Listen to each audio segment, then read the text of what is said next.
See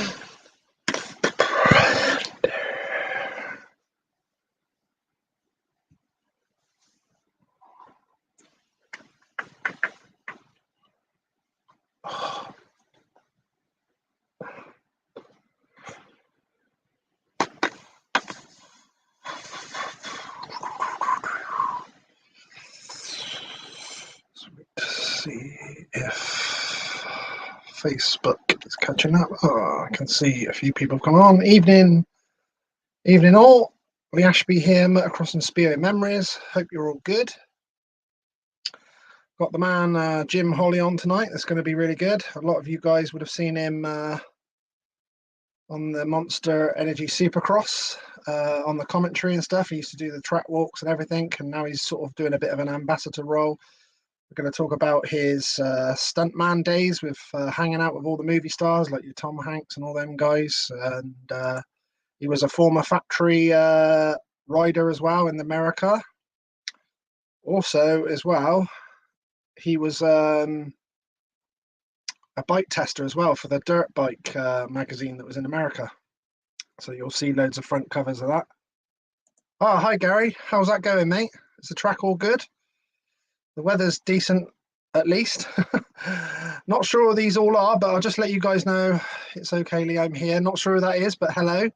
And another evening, Lee. So all you guys there, look. So Gary, look, where he's registered that before. And there's another one. Hello, but not sure who that is. So basically, any of you guys like that, look, I've just had a few come in. All those ones, look, and he says Facebook user. You basically just need to come out of this live video, go on to the post, and you'll see a little link. Click on there and it gives your permission for privacy on your Facebook, and then I'll be able to see who you are, and then we can see your name, like Stefan here. Hi Stefan, how's it going, buddy? Hello mum, she's registered. Who's that? Whoop whoop says hello daddy. Poppy, why start when Corey's on? Oh, he's killing me. He's killing me. Man with the van. So if that is you, Sophie, or ever, I'm presuming that's Sophie McGovern, my niece, just come out of here, click on the link on the post, and then come back in, and hopefully I should be able to see your face. It is not whoever that is. It's basically just a privacy thing. It's really annoying. When people come in on a Facebook, they basically have to click on the link to give permission for privacy, so that your profile name comes up like that. Otherwise, it just says Facebook user, like these, look, and then you actually can't see who you're talking to, which is really annoying, isn't it? And I can't quote you guys. So hopefully you get that sorted. Right, I'm just going to show you a couple of cool videos that I had promoting our Motocross and Speedway reunion. Fathead Racing, DLT van conversions, Reunion 3. And I've had some very cool superstars giving us a shout out for our meeting. Check it out. All right, just a shout out for Lee Ashby. He's doing a Speedway motocross reunion in April in England. Make sure you get your tickets. Yay, Pat. We're sorted. You're in. Try it again, James. Pat said he's tried it 3 times, now it's working. Hopefully you can make it work. Hopefully you can sort it. So that was really cool there. Mitch Payton, Mr Pro Circuit. Really cool.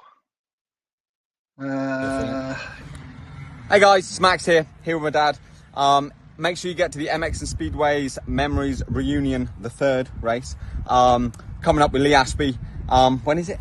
It's running on April 29th and 30th. Make sure you get booked in with Lee. It's at Whiteway Barton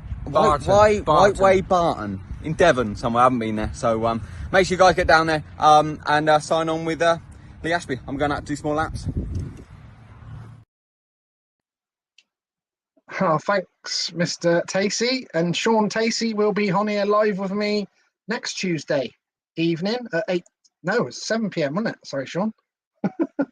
Don't put out the wrong time. So I'll be on with this man. We shall have a good laugh next Tuesday evening. with former Speedway star Mr Sean Tacey. So we'll have a good fun next Tuesday night. I'm also on tomorrow night, 8 p.m, with another British legend of Speedway and Jeremy Doncaster. So I should be on tomorrow night with that. Here we go, Pat. Sorted. Oh, good man, Pat. Hopefully we'll have a good time with him. He's a total pro as well with the whole media and everything. I will literally just ask him one of your questions or one of mine, and he will be spotty dog, as it were. But I appreciate that, Sean. Thank you, mate. Evening, Carl. Thanks very much, buddy, for the other day. Top man, I really appreciate it. Hello, Tim. Also, I don't know if you guys are going, the Mike Brown Memorial this Good Friday at Marshfield as well. First motocross meeting I've been for quite a while. I went to the Mike Brown Memorial last year. It was the first time I went, and it was amazing. So get yourselves there. All the pro riders are all there. All the top British guys are all there. Get yourselves down there this Friday. I will be there with Mrs. A. She's listening, I'm not sure. So we'll be down there. So thanks to Tom for hooking us up to go down. Really appreciate that. And then also this Sunday as well, there's going to be the Whiteway Barton, where we're having our reunion at the end of this month. There's a practice day with the 33MX guys this Sunday. And we're going to be there as well for that to check out how it's all going. So I'm going to be there for that as well. So hopefully see some of you guys on Good Friday down at Marshfield, not far from Chippenham, and hope to see you all down there. Come and say hello if you see us, and hopefully see some of you guys on there on Sunday. I'm sure if some of the guys are down there checking the track out, it's going to be perfect as well, because Russell Watson and all his team, the 33MX guys, have done an amazing job, put loads of drainage in before Christmas, and then they've done loads of stuff there. They've been renovating the track. They've been putting all new chestnut fencing in. It's starting to look like a GP now already, so fair play to them guys. They put a hell of a lot of work in. They're going to be doing a lot more again for the rest of this year. So yeah, this practice day, they've got Sunday, and they've got a meeting there on Monday.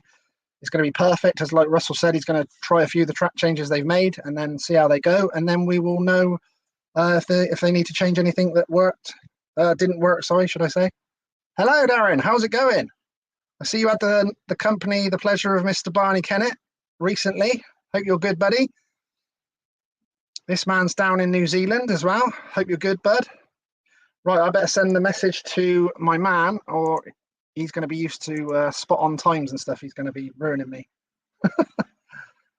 So this man, Mr. Jim Holly,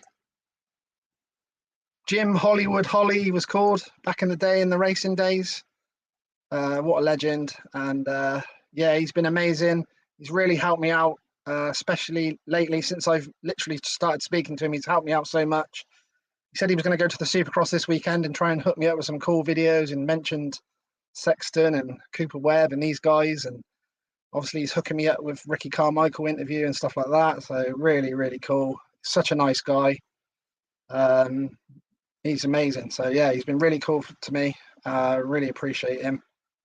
So yeah, I've been absolutely buzzing to like see me your WhatsApp tinging with Mr. Jim Holly. Oh, I can see someone's coming in the bottom of my screen. I can see you, Jim. Can you hear me all right? We'll hear you as soon as we bring you in. Thanks, Jim. Right then, let's get this little video going, and then we'll get the man in. Here we go.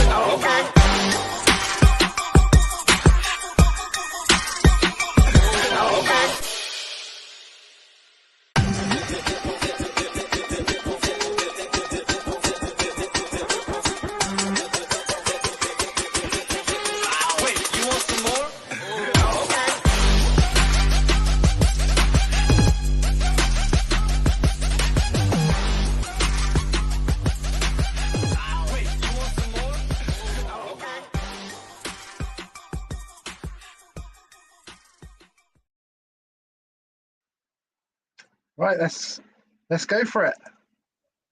Let's do it. Jim Holly. I made it. Yes. I'm here. Got the legend on. Beautiful. How are you? Yeah, I'm doing great. Just had the weekend off, which was nice from Supercross. I got to go to Arizona on Friday, and then I'm going to miss Atlanta, and then I'll do the last four. Yeah, it's great. One of the Supercrosses. It's just unfortunately I'm not doing the broadcasting anymore. It's just I didn't want to commit to 17 rounds, and somebody asked me the other day, how long have you been doing this? And I kind of had to add it up, and I said, man, over 46 years of traveling, because you get your professional license when you're 16, and then I did all that. Then I ran a team for Yamaha Japan. Then I got into the broadcasting for over 20 years. So what I do now is I'm a little bit like a brand ambassador for Feld Motorsports. I do VIP track walk tours and escort people down on the floor for opening ceremonies and birthday shout outs and intermission, and also the 450 main event. And people go to the press conference. I escort some people there. So it's kind of cool. I do walk a lot. I probably walk 10 miles compared to the broadcast in a booth. But, yeah, it still keeps me around, and I get to pick and choose the events I want to go to. So how did you originally get into the media side of things then, Jim? How did that come about? I think well, there's a picture of Larry Myers there and Larry Huffman. When I was racing, I did a lot of interviews, and I was the first to do it. And they knew I knew how to talk pretty well and could articulate what I was trying to, review and say to the viewers, And so that's just kind of how it worked out. They said, hey, you kind of got a good personality, and let's get you into the broadcast. And I said, anything to help promote the sport of Supercross and motocross. There's Daniel Blair. I've had a lot of hosts. There's Kenny Roxon alongside of us, but I really enjoyed Race Day Live. It's a great show. They still do it. Daniel Blair and Dan Hubbard, they do it.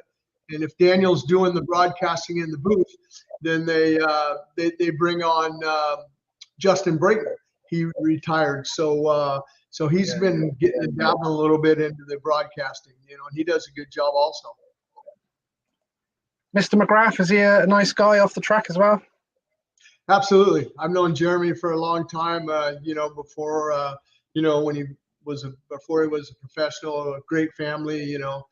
Jack and his mom and everything, and his sister, they're a big part of his foundation when he came through. But yeah, matter of fact, a friend of mine from Estonia, Tarvo Jarima, he asked if it was his 50th birthday, and he asked if I could get an autograph signed jersey from Jeremy he's got like a man cave, like something similar to what you got behind you. And Jeremy did it for me. And yeah, I mean, I've helped Jeremy down in Australia. Phil Christensen, a promoter down in Australia, wanted Jeremy, and Travis Pastrana.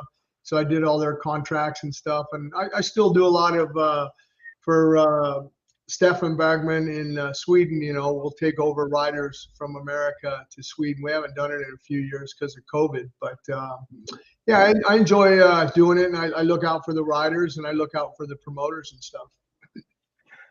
Well, I was obviously brought up in the UK in the 90s racing as a kid, and yeah, Jeremy McGrath and probably Ricky Carmichael were definitely my idols, and I know a lot in the UK love those guys for sure. That's for sure. Yeah, no, they're really good. I mean, I remember racing in Birmingham in England there. Oh yeah, yeah, NAC, yeah. We had a bomb scare, and we had to evacuate the building and everything. I guess that it was sold out and it was packed, and people were upset because they couldn't get in, and so somebody decided to call up on the phone and said there was a bomb. So it kind of made it, but it was all cleared, and we continued racing and stuff. But I always have a good time in Europe. Europe's got so much history compared to the U.S. We're not that. I really enjoy it, and it's unfortunate during my racing career, you just kind of in and out. You get there, you race, and you leave. Nowadays, when I go to Europe, I hang out a couple of weeks, and I get a chance to go experience things that I didn't get a chance to do when I was racing. This is a good question. I had this down as well, Brian, so we'll quote you. Brian Somerville just put, why did they call you Hollywood? That actually came from Larry Huffman. I live close to Hollywood. I'm, 20 minutes away, and me and my buddies, when I was younger, we would go hang out in Hollywood and stuff. And on the off weekends and have some fun. So it just kind of rhymed, Hollywood Holley. So that kind of stuck with me. I had Gentleman Jim in the beginning, but I think the Hollywood stuck. The guys at O'Neill, Jim O'Neill and all the guys, they made that shirt up for me, and that was kind of cool because, I was giving away a lot of jerseys, and jerseys are expensive to make. And I told the guys at O'Neill, I go, well, make me up a T-shirt so when someone asks for a jersey, I'll be able to give them something. I'll give them a T-shirt. So that's where all the T-shirts came. I probably had 10 different T-shirts made during my career. I like that. I love that, Jim.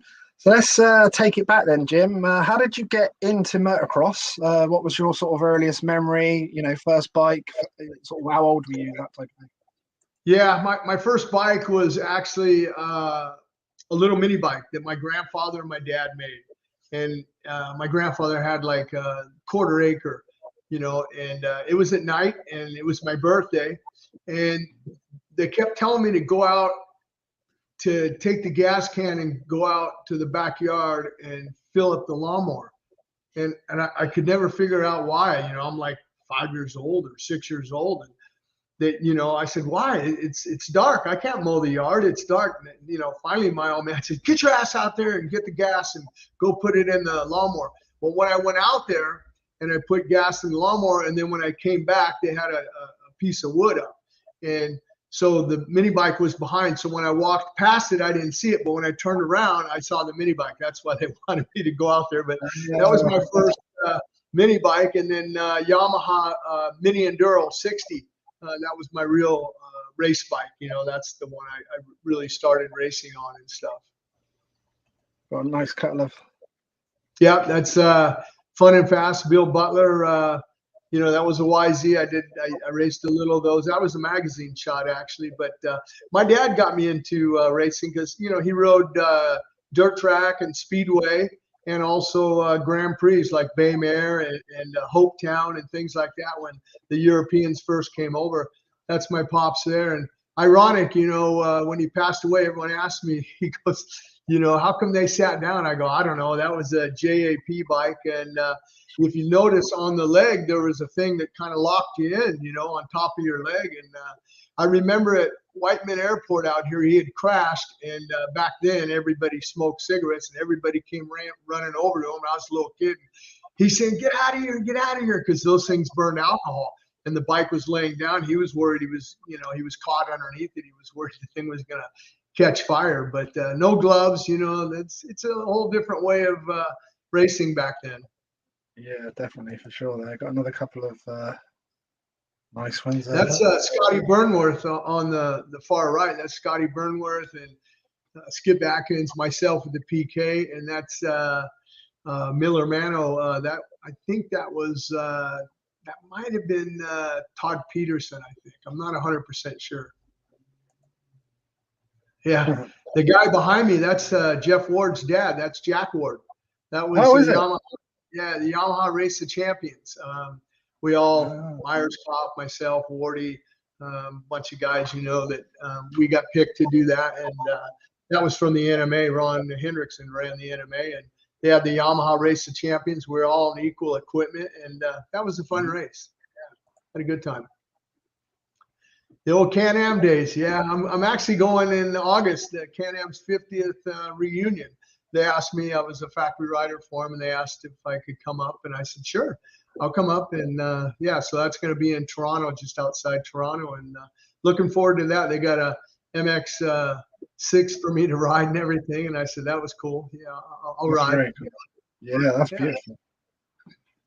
What sort of age? Look how big that number plate is, though. I know, I was just looking at that. And the seat, look at the size of the seat as well. Yeah. And that's when, remember Kawasaki, they had the rear fender and the number plates were all kind of mounted in. I think that's where Can-Am got that. I think Kawasaki started that, Brilliant. What sort of age were you, Jim, when you thought to yourself, what sort of age were you when you were like in a youth and you thought to yourself, I could do this as a pro career type of thing? Do you know, can you remember how old you were there then? Yeah, I was in high school. I quit high school in 10th grade, and I told my parents that I wanted to, pursue the racing career. And I said, if I'm not making money you know, in a year or so, then I'll go back to school. It's not like I'm quitting to go work at McDonald's. I have a goal and a dream, and, you know, there's only a certain window of opportunity there, you know, to succeed. And yeah, I mean, I was doing it, and, you know, bought a house and everything, and having a good time racing and traveling all over the world. You know, a lot of people were reading it on their history books and stuff, but I was experiencing it on my own. But it just got too hard in high school. You know, I mean, to go midweek, to go train and, you know, go to school and then take off on Friday to go back east to a national or something.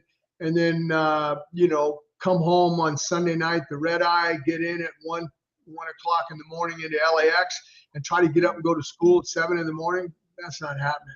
You know, so I was missing Fridays and Mondays and Wednesdays. And I just said, you know what, I got to quit, you know. And it's interesting, you know, and you know, when you're coming of age and you're becoming not a kid, because I was on my mom and dad's insurance program. And then, you know, I turned 18 and now I'm off their insurance. And I said, oh, I don't need insurance. Well, first race out, I was riding a 100cc pro class, and I'd crashed and had to go down and get some stitches at the hospital or whatever. And that cost me $300. And I said, man, if I would have had insurance. So I went and got insurance, and there was a little bit of a way, because the insurance agent that I was talking to, he asked me, he says, well, what do you do? I said, well, I race motorcycles professionally.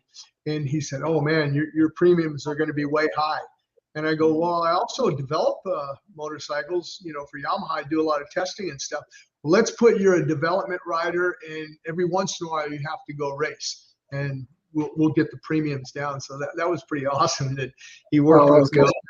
Yeah. That was good. They always used to, like, back then, it was always used to have so many cool, like, the product advertisements in the magazines. I'm just going to, like, put a few up on the screen, but I just love all the advertisements. Are so cool back then. Yeah, that's actually Mike Fisher and Keith O'Neill in the middle there with the blue shirt. And myself, I don't know, I look a little bit like, I don't know, I was probably in heaven. We had 3 hot chicks there, but yeah. But yeah, they, I don't know if they do much of that anymore. I don't know, Fisher and Keith, they look like they're getting ready for a running race or something. But yeah, no, those were good fun ads and stuff. I mean, I remember doing some with Andre Malherbe, you know, because he rode for O'Neill, and great to meet him. And, you know, sorry that he passed away, but he was a great, great champion and stuff, and a great guy from when, you know, when he came over here. That's a nice, you know, I actually, somebody Googled that photo. I mean, that girl, and she's still around modeling and stuff, and she looks as good as ever. I was thinking about reaching out to her and say, hey, remember me, you know? But yeah, that was Mistletoe for one of the magazines and stuff, and yeah, that was pretty cool. Get another photo shoot going, Jim. Yeah. Well, they did a lot of that. I mean, not only O'Neill, but Fox and all the companies. You know, I remember Ricky, you know, he just had boots on, I think, and he was like on a rock. And that's me and Eric Kehoe there. And, you know, we rode for O'Neill. And yeah, we did a lot of that stuff. We shot a lot of that stuff actually in Hollywood. And, you know, nowadays guys race with watches on. I don't know why I had my watch on for that photo, but I had a watch. It's cool as well that you've actually been with these guys and you've still got like an O'Neill t-shirt on now. So that's super cool that you're. Oh yeah, I mean, me and Jim are, you know, we're good buddies. I mean, he's like a big brother to me. I don't have any brothers. I only have 3 sisters, and they're all younger. And yeah, that was for Gold Belt for the ads. But actually, O'Neill made their own kidney belts because they used to distribute Gold Belt. And I don't know. I remember Hannah jumped the motorcycle with just a Gold Belt on and some tight underwear on and stuff. And yeah, but it was. Yeah, I mean, you talk about the way how things have, you know, kind of progressed and changed. I mean, you know, back when there's all the guys there. That's Doug Dubach, number 21. That's Kehoe 9. That's myself, 28. And then Keith O'Neill, 127, and Mike Fisher, 15. But yeah, we always had a good time shooting those ads and stuff. But I don't know if they do too much of that stuff anymore, you know. There's Andre right there. So that's Andre right there. Yeah. And Daryl Scott Burnworth. And yeah. It brings back memories a long time ago. Yeah. I actually have that in my garage, that picture of me on the 490. Yeah, right there. Yeah. I have that. It's a big poster that they had made, and it was hanging in their shop, and they were moving to another location, and they were going to get rid of it. I said, man, I'll take it. And they gave it to me. Yeah. That was for the chest protector. Yeah. And actually that chest protector, I don't know. I sent you a photo. I don't know. Maybe I didn't send it. I don't know. But it was in a Japanese magazine where I was jumping a bike, and it had a dot covering my private parts up. But anyhow, yeah, it was at Troy, Ohio. And that chest protector, it knocked me out. And I'll never forget it. I was at Troy, Ohio. Something broke in my front forks. And that chest protector, when I went down, it came up, hit me right underneath the chin like a boxer, knocked me out, split my chin open. I was leaving the next day. I was flying back on Sunday, and I was leaving on Monday to go to Australia for a race. And I called my doctor. That's back when, we didn't have cell phones, but I had his home phone number. I said, hey, I'm landed at LAX at 10:30. I'll be in your office. I need like 10 stitches underneath my chin. Well, make a long story short, I called, I didn't wear the chest protector anymore. And Jim O'Neill, he says, hey, you got to wear it. The kids see you wearing it. You're on the covers of magazines, this, that. I said, Jim, I'll help you develop the next one, but this one's dangerous. I mean, I got knocked out, had to get stitches and everything. So I was out shooting my Yamaha press for the next year, and Dave Bush was shooting. That's back when you shot film. And I go, you got everything shot for Yamaha, right? He goes, yeah. I go, put another roll in. I went back to the truck. I just had on my boots and a helmet and a jersey, just a chest protector. And I did a big whip and had, everything was exposed. And I put 8x10 and went to Jim. Well, I finally got the balls enough to wear the chest protector again. Best wishes, Jim Holly. And I gave one to my mom that year for a Christmas present. She got a kick out of that, But you gotta have fun in life. That's the way I look at things. That's brilliant. I got Stefan here. Has just put. Does Jim think the Monster Energy Cup will make a comeback? No. It's gone. Yep. They changed the format this year. I mean, COVID really killed that too. But the other thing is now they have the Super Motocross Series. So that's going to be in September. I believe it's in North Carolina, then Chicago, and the final one is going to be at the LA Coliseum. I believe it's $1 million to win. Don't quote me on this. A lot of people always quote me on stuff, and I go, I'm not doing the broadcast anymore, so I don't have to be correct, But and I had to ask somebody, how do you get in? And if you win a Supercross or an outdoor national, you're automatically in. If you're in the top 10, you're in. So if somebody gets hurt in Supercross, doesn't ride Supercross, not in the top 10, and they ride outdoors and they're in the top 10, that'll get them in. And it's just going to be a 3-race series, and I believe it's $1 million, for the winner. So yeah, the Monster Energy Cup, Stefan's not coming back. I liked it though; it was cool. Yeah, he said he's been 3 times, and it was an awesome event. Yeah. Was he there probably when some of the guys won, when Villapoto and I think Marvin won $1 million and stuff? I got a cool fact here, actually, Jim. Not only, obviously, I got really excited when you sent me some pictures, and obviously I looked online. I see you were race number 12 for a while, which was always my number. And this guy here, his race number was number 12 as well. So, yeah. Oh, nice, Devin. Yeah, 12's a good number. I mean, I just went to the Trailblazers banquet. Yeah, there's a big 490. That's in Hangtown. I believe that was the Danny Magoo Memorial Race. That was we gave the bike a shakedown before we went to the Nationals and stuff. And I think that was 85 because Yamaha had the red frames in 85, and then 86 they went to that's my dad was one of my mechanics, and they went to white frames in 86. So yeah, pretty cool looking at all that stuff. Yeah, the holes in the airbox, a little bit more air in there so you could breathe a little bit better and stuff. And sometimes they would close those up. I remember at Washougal, Washington, at a national, I had 4th overall sewed up, and we went up Big Horsepower Hill, and normally they turn left, but we kept going up there, and they couldn't get a water truck up there. It was so silty. And the last lap, my bike seized. I still think I ended up 9th or 10th overall, but I had 4th, and yeah, that's behind the house here, and yeah, just kind of good. That's actually on Yamaha's 50th poster they came out with, all their factory riders and stuff, and they had a big banner made and stuff. We had a big show in Vegas, you know, like Eddie Lawson, Wayne Rainey, everybody was there. And, yeah, those are cool photos, man. Yeah, that's the good thing about the internet. You know, you can always, people post a lot of stuff. That's 85 when I won the World Supercross Championship in the LA Coliseum. I was going against John Vanderberg, and we keep in touch still to this day, me and John. And yeah, he's a good guy, and he's doing a lot of great things with motocross schools and helping keep the sport around, you know, use his knowledge. My man here, Jamie Smith, he's got a race team in the UK here in the British Championship. He just put, remind me of winner takes all. Yeah, winners take all was kind of my start to the stunt business. You know, Ernie Orsatti was the stunt coordinator, and he asked if I could do it. And actually, Brock Glover had a little speaking part in there, and you know, he pulled up Corvette, and he was going out with the chick, and she was learning how to ride. But yeah, that was fun. We shot it out at Indian Dunes. Unfortunately, Indian Dunes, you know, it went away. It's no longer there. But yeah, I had a great time with that movie, and unfortunately, it didn't do that well at the box office. Like you guys probably know, The Italian Job.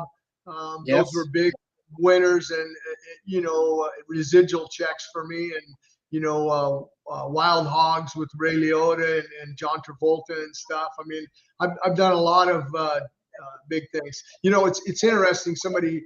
You know, I used to get paid to stay on a motorcycle. That's how you made your money, by staying, not crashing. And then I got paid to crash the motorcycles, you know. So, but yeah, there's Ray right there. God rest his soul. He passed away last year, you know, unexpectedly, just working on a show, and went to bed and didn't wake up. I guess that's probably a good way to pass away, you know, just in your sleep. That's Jack Black and Ben Stiller. That was Heat Vision. That was kind of a pilot on Knight Rider, where the motorcycle talked and everything. And I actually had to teach Jack how to ride a little bit. And then I did all the stunts and crashes for him and stuff. But yeah, good working with those guys. And yeah, it's kind of cool. How did you get into all that then, Jim? Because you've done so many cool things. It's unbelievable. Yeah, that's Matthew McConaughey, and I got an interesting story about that. That was shot in New York City. That was How to Lose a Guy in 10 Days, Kate Hudson and himself. Yeah, what's that? Yeah. That shot there, I was sitting on my couch, and Jack Gill was the coordinator. He calls me and says, "What are you doing?" And I said, "Not much, Jack, just sitting, you know, on my couch, kind of relaxing." "Why? What's up?" He goes, "Man, I need you in New York." I go, "Well, what am I doing?" Because the weekend before, Yamaha had the Race of Champions. You know, George Jobay came over, and you know, a bunch of Glover, a bunch of us rode YZs. We rode a 125, 250F, 250 two-stroke, and a 450. And I had crashed in one of them. I won a couple. I crashed in one, and the handlebar hit me in the side, and I was peeing blood out of my urine. And my wife's, you know, she's a nurse, and man, when I went to the bathroom and I saw all this red in the toilet, oh my God. And you know, it had cleared up. So that, you know, I said, am I going to do any stunts? Because if I was going to do any stunts, there's no way I could hit the ground again, you know, because I was injured already on my kidneys. And so he says, no, it's just some POV shots of him in and out of some cars. You know, he's looking for Kate Hudson in a cab or whatever. And you see him on a bike. He's on a process trailer. You know, the bike's secured on a trailer, and you see him. But anyhow, so I got to the set, and hey, Jack, how's it going? Yeah, here's your bike. It was a newer Triumph. And I said, okay. And so he went away, and I went to get on the bike, and I went to throw my leg over the side, and it was like somebody stuck a knife in my side. And I went, oh, it's just killing me. I couldn't get on the bike, and I go, oh, man, I can't screw this up because these guys paid me to come in there. So I looked for the production assistant running around. I called him over. I go, hey, buddy, come here. I need a little help. Lean the bike over to the ground. Let me get my leg on this thing, and then you have to pick it up. And I stayed on that motorcycle for 12 hours. I didn't break for lunch or anything. I just sat on the bike and at the end of the day, I'm looking for that guy, and I go, hey, remember me? I go, we got to do the same thing. You got to lay down the bike so I can get off. And I got through it. And luckily we shot everything in one day. But yeah, Wow. I was just like, oh man, I was I couldn't let the film industry down. You know, I mean, they paid me to go back there. And if I had it to do over again, I don't know if I would have went, you know, but crazy story about that. But to get me into the business, the Epper family, they're good friends of mine, and a lot of the coordinators would go to the races, and they said, hey, when you're done with your racing career, if you want to get into the stunt business, let us know, and we'll get you your SAG card and get you hooked up. I just talked to Jamie Dobb. He's doing some stuff, and Paul Malin, over in Europe, they do a bunch of stuff. And but anyhow, so I got into it. But I said, hey, if you guys are going to take me on a 10-story building and light me on fire and have me get into an airbag, I'm not interested. But if you need me to, anything with motorcycles and cars, I have no problem. I can do it. So that's how I got in with the Epper family. They got me in and stuff, and it's been great. Yeah, that's I rode that Triumph there. That's Barry Weiss. He's an actor on Storage Wars. I don't know if you get that program there, but that's his car and his bike. And the funny thing about that's a 1963. Put like, I don't know, $60,000 into this thing. It's phenomenal if you zoom in on it and everything. But he calls me up one day and he says, hey, Holly, can you still get it up? I go, what do you mean, Barry? I'm thinking, I'm thinking doing something, asking me if I can get an erection or something. I go, yeah, I can still do it. He goes, no. I built this bike and everybody chrome but no go and stuff like that. But I need you to wheelie this bike, and I trust you that you're not going to loop it out and stuff. And I said, sure, no problem. I don't know if I sent you a photo of me wheeling it, but I was able to wheelie it for him, and he was real appreciative of that I was able to do that, Yeah, that was very cool, very cool. I did have that picture. I don't know where it is. Look, I've got this as well. Paul's, number 12. Yeah, that was probably for, that might have been the Motocross of Nations, right? Yep. Yeah. That's I got the firing and nickel one as well there. Yeah, those are always cool events. I never got picked to go on them, but I did get a chance in 1985, I believe it was in Geldorf, Germany. And I was over there doing some racing, and I went over to to support the American riders and stuff. And I mean, it's just an awesome event, to be a part of that. And if you're a fan or an enthusiast or whatever, or a rider, it's got to be phenomenal. But I remember in 1981 when Donnie Hansen and O'Mara, Chuck's son, and also Danny Laporte went over there. And that was kind of a B team, and they ended up winning it. And that's kind of what got the fire going. I know Dave Arnold and Roger DeCoster kind of put all that together. We're just getting Pat here. Pat runs the, you might have even seen it on Instagram. He runs the 90s motocross. Quite a lot of the guys see all the nice photos. He runs that on Instagram and Facebook and stuff. So he lives not far from me in the UK as well. So that's cool. He's put, does Jim still train or help out riders from Japan? Is the sport as important today as it was for the Japanese manufacturers? Or would you say they are now more aimed towards MotoGP, endurance, World Superbike now with full factory support stroke budget? Yeah, I think, for sure, Pat, I still help out guys. Kenjiro Tuji was a factory Honda rider, Yamaha. He helps me out a little bit with those because if I'm traveling or whatever, he still goes on a daily basis. I should have sent you the photos. We're working with a lot of younger kids, but we're still, we had a kid over riding a 65 Yamaha. Oh, there it is. You got it. I did send it to you. Yeah, so still working with him. That's Kenjiro Tuji with the gray sweatshirt on, and that's one of the dads. He came over and helped out. But they're actually Showman, the little guy. He's coming back over on the 27th with Tuji and another rider, and he's going to try to qualify for Loretta Lynn's. So absolutely, we still try to help out.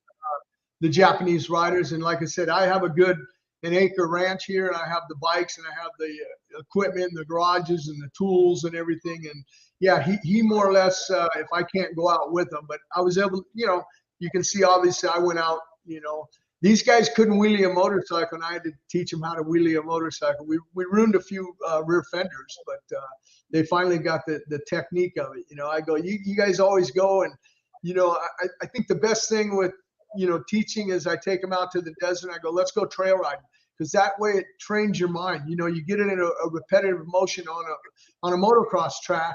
And a lot of guys, they just hit the same line, and I told Tuji, I go, look, this is what practice is for. I don't care if you're a soccer enthusiast in Europe, like Messi or whatever. When they practice different stuff. They just don't go right down the middle and shoot in the middle. They go to the left, to the right of the goalpost. Same in American football. You run different plays.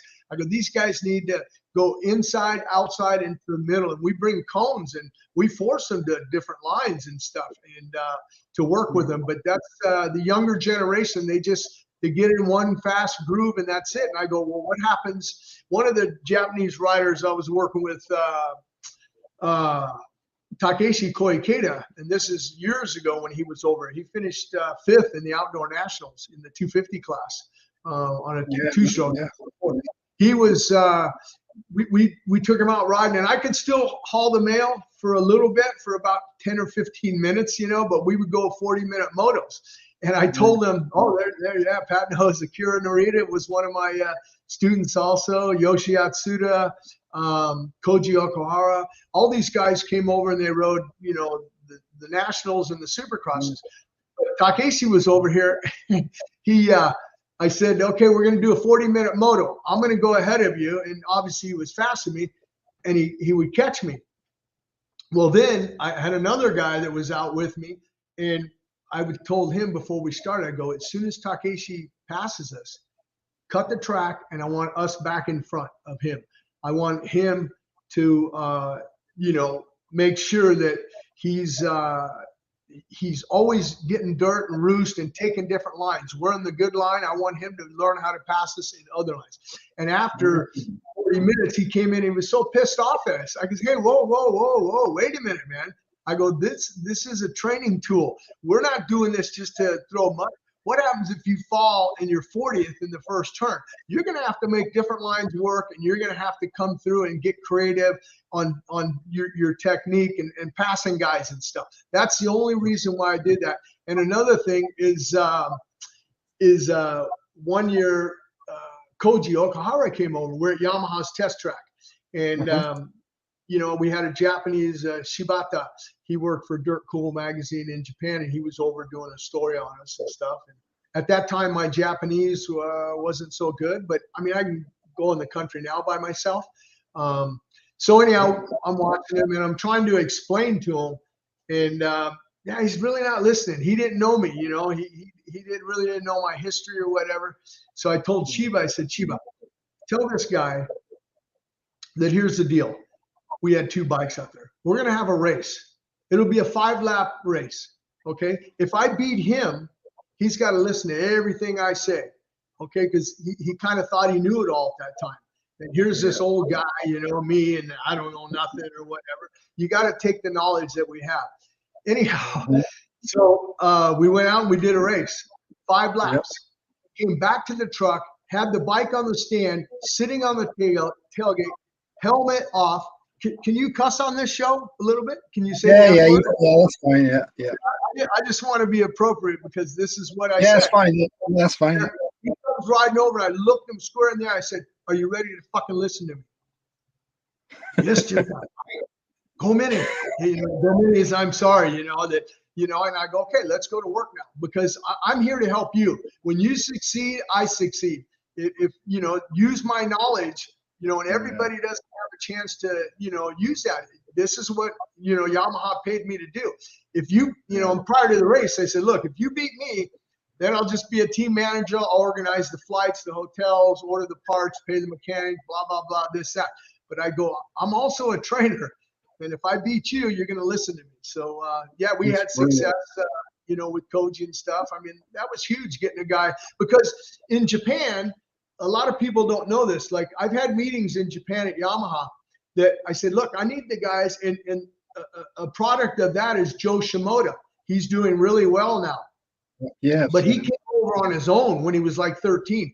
I said, I need to get these guys when they're 12 and 13 years old. But if they come over for the factory, not on their own, because Joe came over on his own with his parents.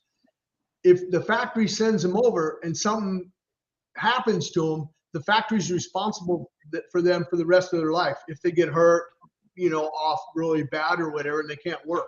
So that's why they send them over when they're 18, and they don't have the courses that we have here for Supercross. So we're really behind the 8 ball at that point. When they're 18, they got bad habits, and we try to work with that. And, you know, the whoops were really hard for them. But no, I enjoyed it. It's a challenge, that's for sure. But when we do well, and yeah, really, really happy with working with the Japanese kids. That's super cool. Stefan just put, did you have sponsorship from Arai? And did you keep all the Arais from the years? I've actually got a picture of this. Yeah, I did. I have a lot of my old helmets. Yeah, there's one there. But I even have the earlier ones where it had the round bubble visor, like Brad Lackey had when he was raced.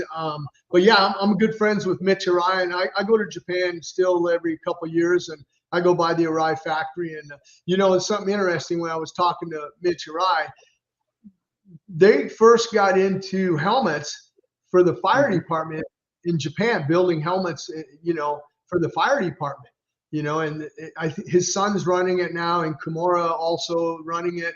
But yeah, Michi Arai, he still rides and everything. But yeah, it's a great helmet. Hiro Sato actually hooked me up with Arai helmets, and yeah, we didn't paint that one. I wanted to go over the cue ball look, just a plain white helmet there. And that's Jerry Welchel. Now that's from Japan, because I know that one because we always ran red backgrounds. That's the top class in Japan in 05, like 01, 02, 03, 04, 05, 06 were the American riders, their numbers, and that was in Japan.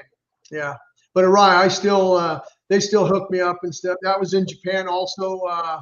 Rocky Sports sticker, that was in the Tokyo Dome, and that was more or less like cars and bikes they brought over. You know, they asked if I'd go over and do that, and I said, yeah, sure, let's do it. You know, so we had a good time over there at that race.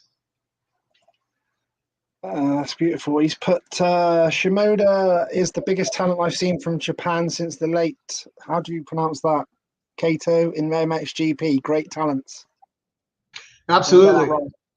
Yeah, Kato was a great GP rider, and you know, and Joe, like I said, he had actually, his parents and him came to my house, and we had a meeting here, and he wanted me to work with him. But I live about an hour and a half, you know, northwest of all the tracks down south in Temecula and stuff. And I just said, you know what, it's too much. And that's what Tuji says, even with the riders that come here still today. You know, he's got to drive 3 hours of his days on the road back and forth. You know, sometimes we even just get a hotel and stay there. Like if they're at Paris and they want to go to Fox Raceway or something, I said, Tuji, it's not worth it.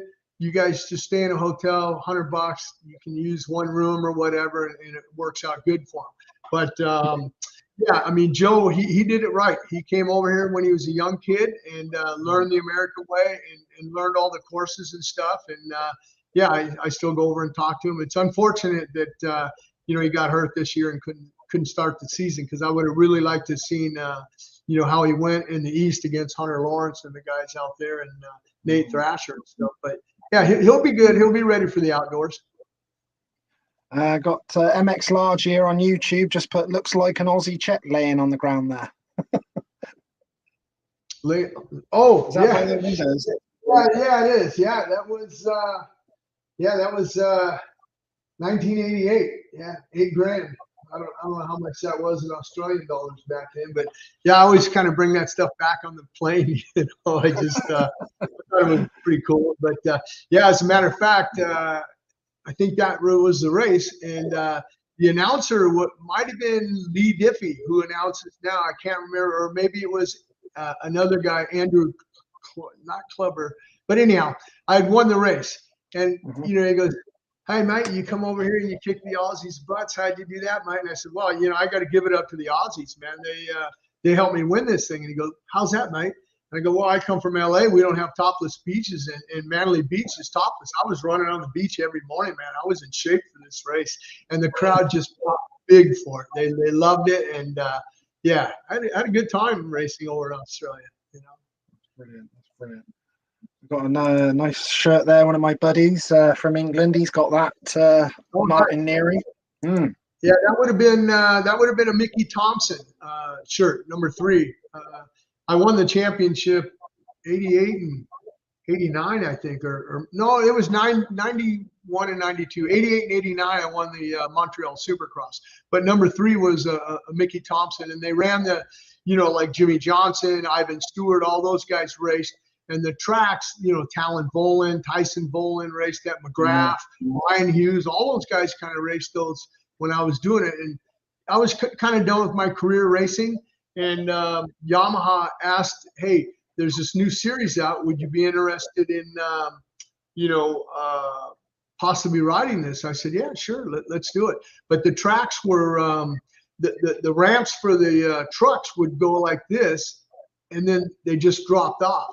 We ran them backwards, so we just hit that and we would just sky it and just land flat.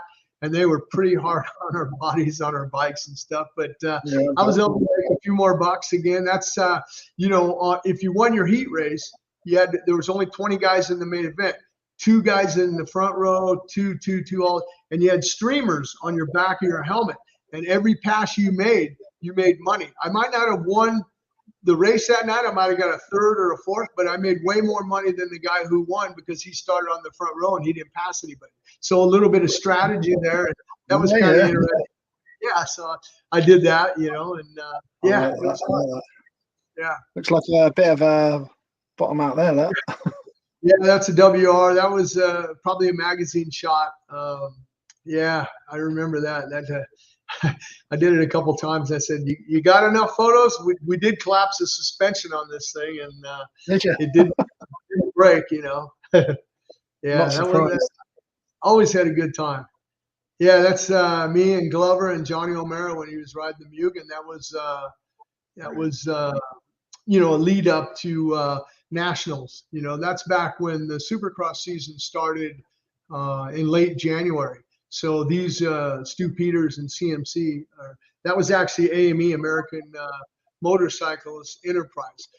That's in Indian Dunes, and they would put these races on. And, you know, I don't care how much testing you do and how much riding you do at the test track. It's just not like racing. You push a little bit different. The bike works a little bit different. So you have to go out, you have to shake down the bike and go race it. And that's what those were. Yeah. How did you get into working for the magazines then with the bike testing, or how did that all come about? Yeah, that was through Jim O'Neill, and he was good friends with Rick Simon, Super Hunky. And they asked if I would, you know, go. And some of the times I had to tell Yamaha that, you know, because my contracts were, you know, to ride only at Yamaha, but it was just testing a bike.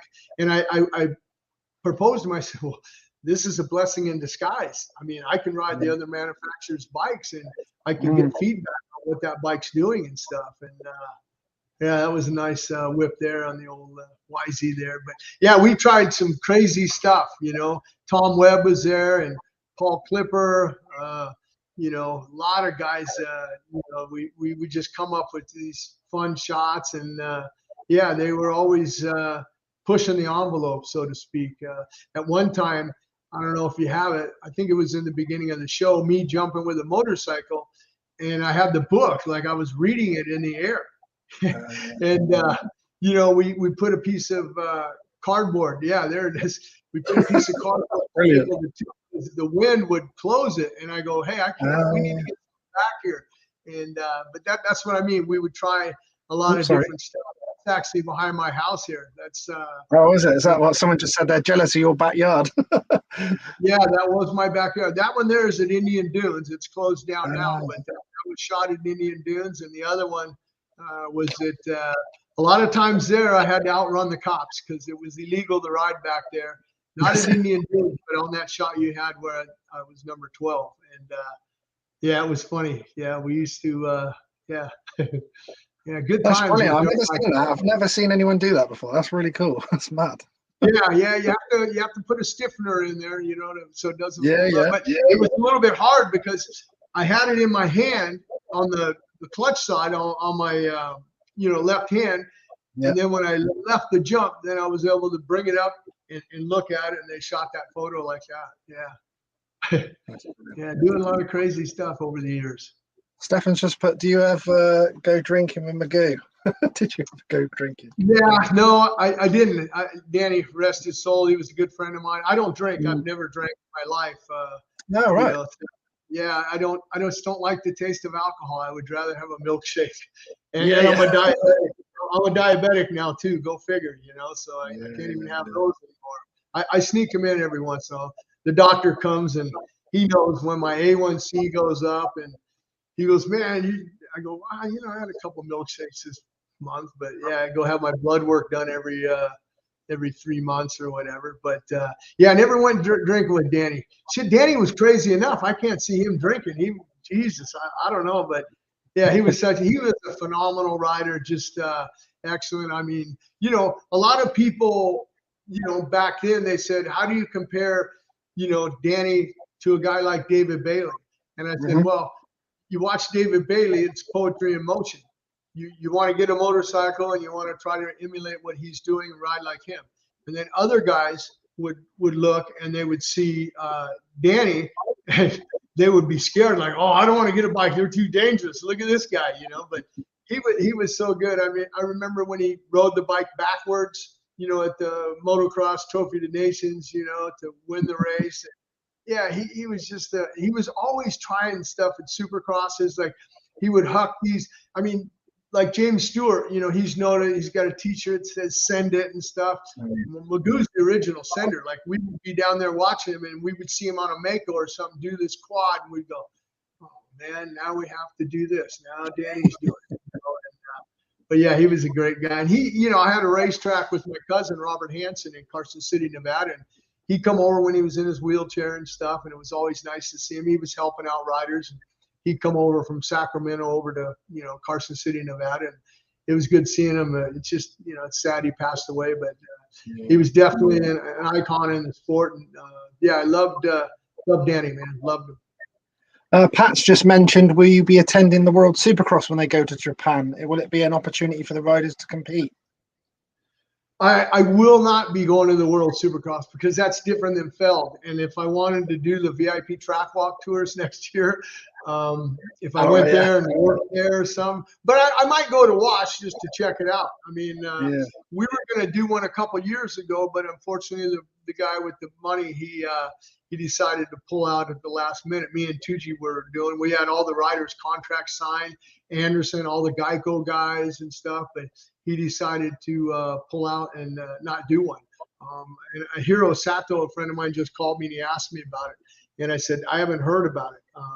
I know they want to try to get one in Japan, but the thing about it in Japan, like we were talking about earlier, one of the questions that came in Japan now, the racing is so down compared to when I did it in Japan when we would go over there. I mean, they're lucky if they get 3,000 spectators at a Japanese Grand Prix nowadays. I mean, maybe they might get 5,000, but back then they would get 20,000 or 15 or whatever. It's just, and they would have, you know, a lot of rounds. I don't know how many rounds they have this year, but they might only have like 6 rounds or so, you know, maybe 7 rounds. And back then they had 14 or whatever. They take a break during the monsoon season, I think June or July, and then they pick it back up August. It goes all the way through to October. But yeah, who knows? I might go over there. If I'm over there, I'll try to plan it, you know, where I could go see it. I'd like to see it. Have they picked a venue yet, or they're still in the stages of trying to figure out? No, Pat, no, he knows all the details of loads of stuff. Yeah, he's brilliant. He's brilliant with his facts. I got Anthony Mitchell said about, was it fun working for MXA back in the day, and does he still hang out with them? Yeah, actually, it wasn't MXA. It was the only cover I had with MXA was a racing shot with me and Bailey. Bailey was chasing me around in a corner, but it was Dirt Bike Magazine.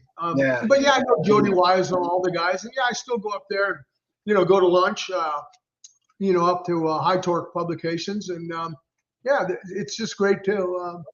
I keep in touch with all those guys still, which is nice. I mean, they were a part of my life. There's a nice shot. That's the Mugen days. That's at Saddleback.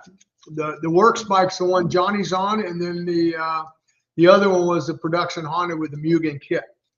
And yeah, that was my first AMA number, 831. I'll never forget. The N1 was a local number for Johnny at Indian Dunes, and 101 was his first national number also. Yeah, Al Baker ran that team. Yeah. Remember the old boot covers and all that as well? Yeah. Yep. That's yeah, it was interesting. Johnny had actually broke his back and he couldn't ride the white bike. And I rode it at Southwick, and they said if you can get it in the top 10, and I don't know what I ended up, 8th or 9th or something, but I filled in for him. And then when Johnny came back, he got the white bike because they only had one bike.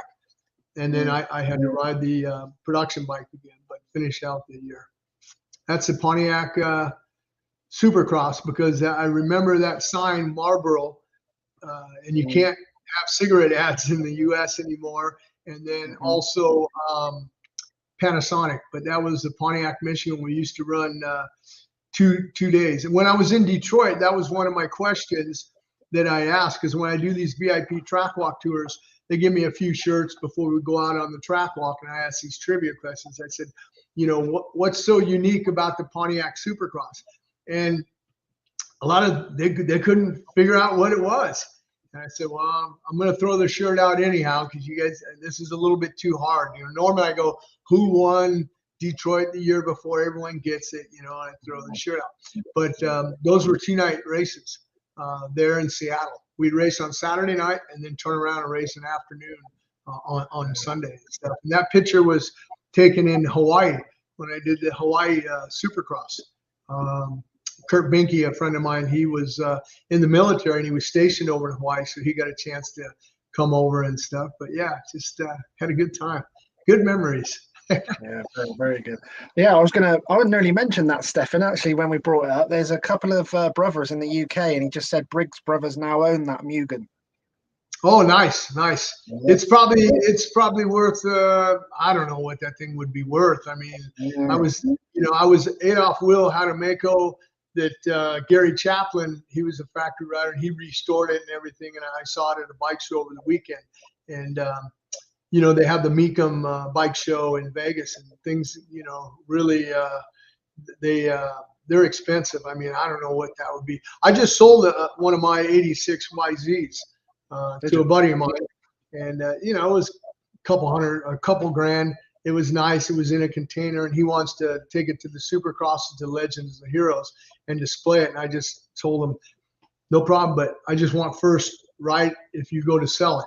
Let me be, if I want to buy it back or whatever. But I have a lot of old bikes and stuff. Matter of fact, that XR75 behind me here, I saw at the Mecum auction, somebody paid $5 grand for that. I go, oh, maybe it's time for me to sell that, but I don't need the money. It's just kind of cool. That's one of the first bikes.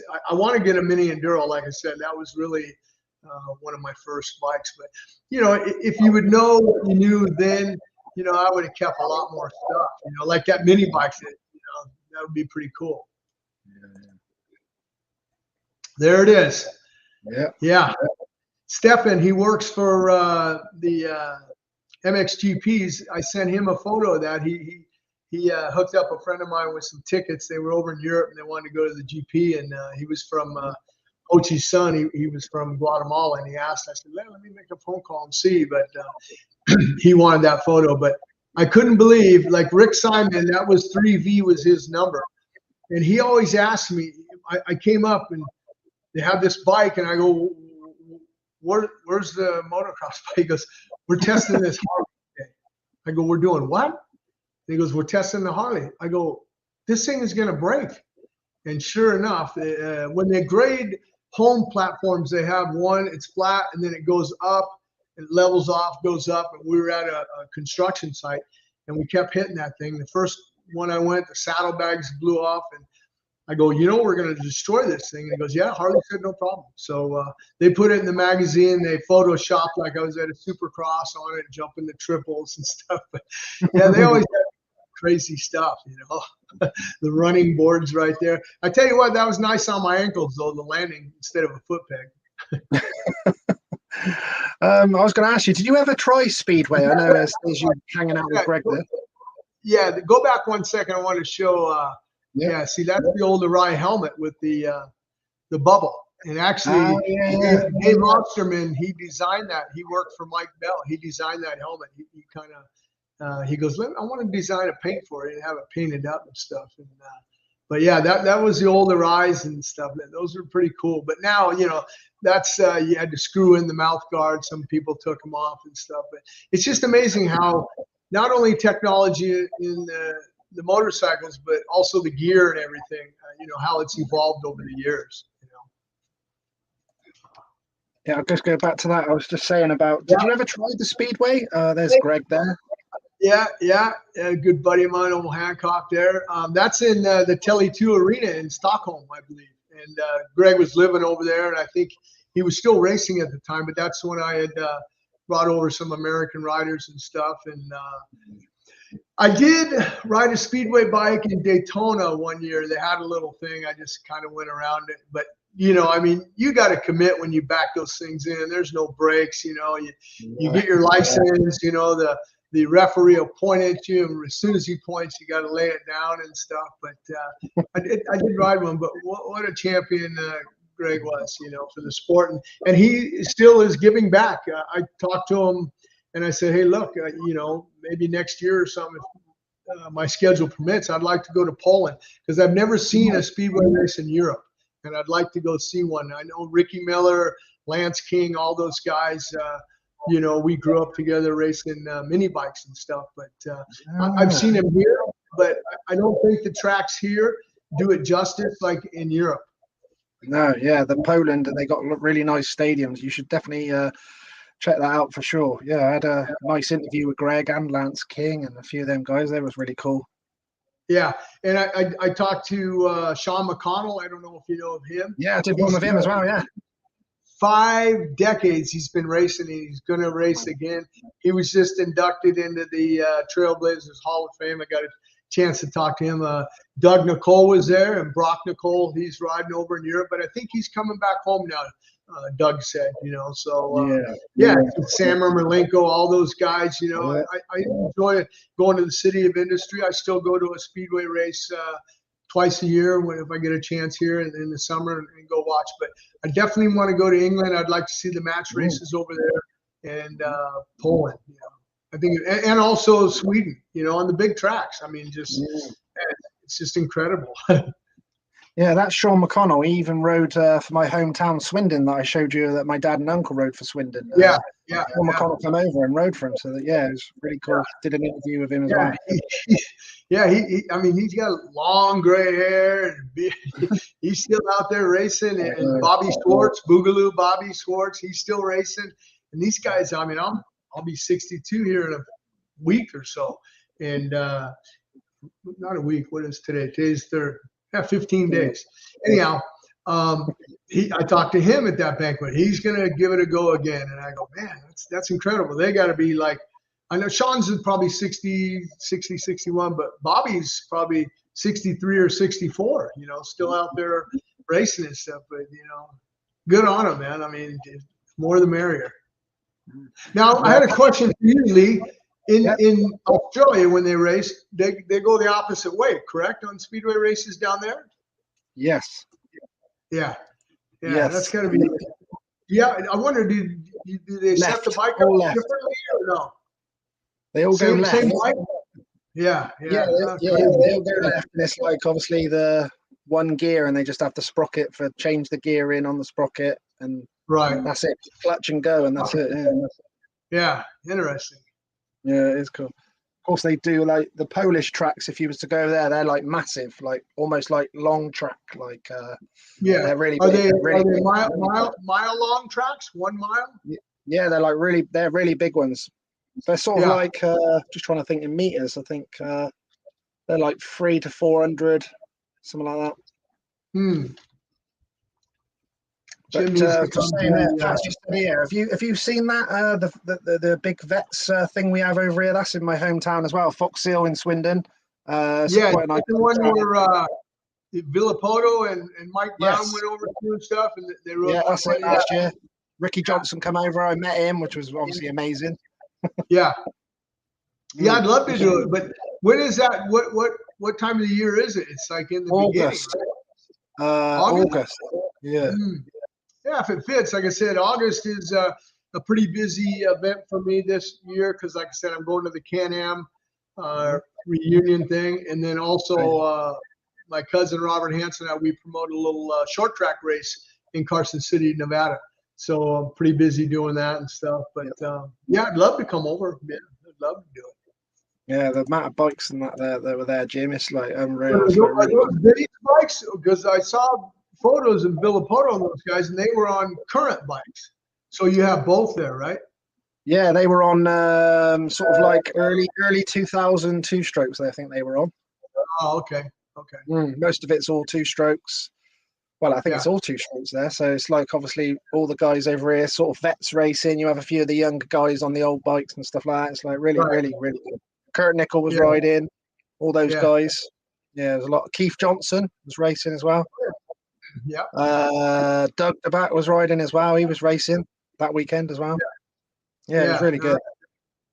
Yeah, Kurt does a good job over here, with KTM and having people come over and go riding and stuff. He takes them out and stuff. He's got a trailer with like, I don't know, 20 bikes in it or something. There you go. Stefan said invite you to stay in his motorhome. No problem. That's the difference between in Europe and here in America. We stay in hotels. In Europe, they stay at the track on Saturday and Sunday and everything. I like to, when I was racing, degress from the track and go to a hotel or whatever and just kind of, take my thoughts away from the track, because you're still at the track. It's a weekend thing, that's for sure. This is very true, Pat. I'm going to quote this as well because this is very true. He's helped me out since we've been in touch. He's been absolutely amazing. And Pat's just put, I don't know Jim personally, but I thought I'd say while he's on here with you, Lee, he's one of the nicest guys in the sport and one of the most inspiring to me. I listened to his story on Whiskey Throttle Show, and not to go into detail, but school was very relatable. Don't think enough people know how much Jim has achieved on and off the track. Treat those how you like to be treated. Incredible human being. Well, I appreciate that, Pat. And David Pingree does a great job, as well as Pulp MX, Steve Mathis over there. And I don't mind sharing my story. I mean, I've had a hard road to hoe, to get what I wanted, and it's just a never die attitude, and, no one's going to take it away. I mean, Pat will know. I mean, I've had to fight to keep my rides and stuff. Literally fight, throw punches and knock people out, hey, you're not taking that bike, and this and that. And it's just, and I don't mind sharing it. And I don't mind working hard. I mean, I still have a ranch here. I got horses. I still do it. And funny thing about it is, my wife, she lives in a different house because I'm a pretty intense guy, and she says, why do you still work? You have enough money, you have everything's good. I go, because I enjoy it. It's a release for me to get my hands dirty and to work and to feel. I just can't sit on a couch and do nothing, because it'll be 110 degrees in the valley, and I might go out there and weed whack or chop a tree down and stuff. She goes, "You're nuts."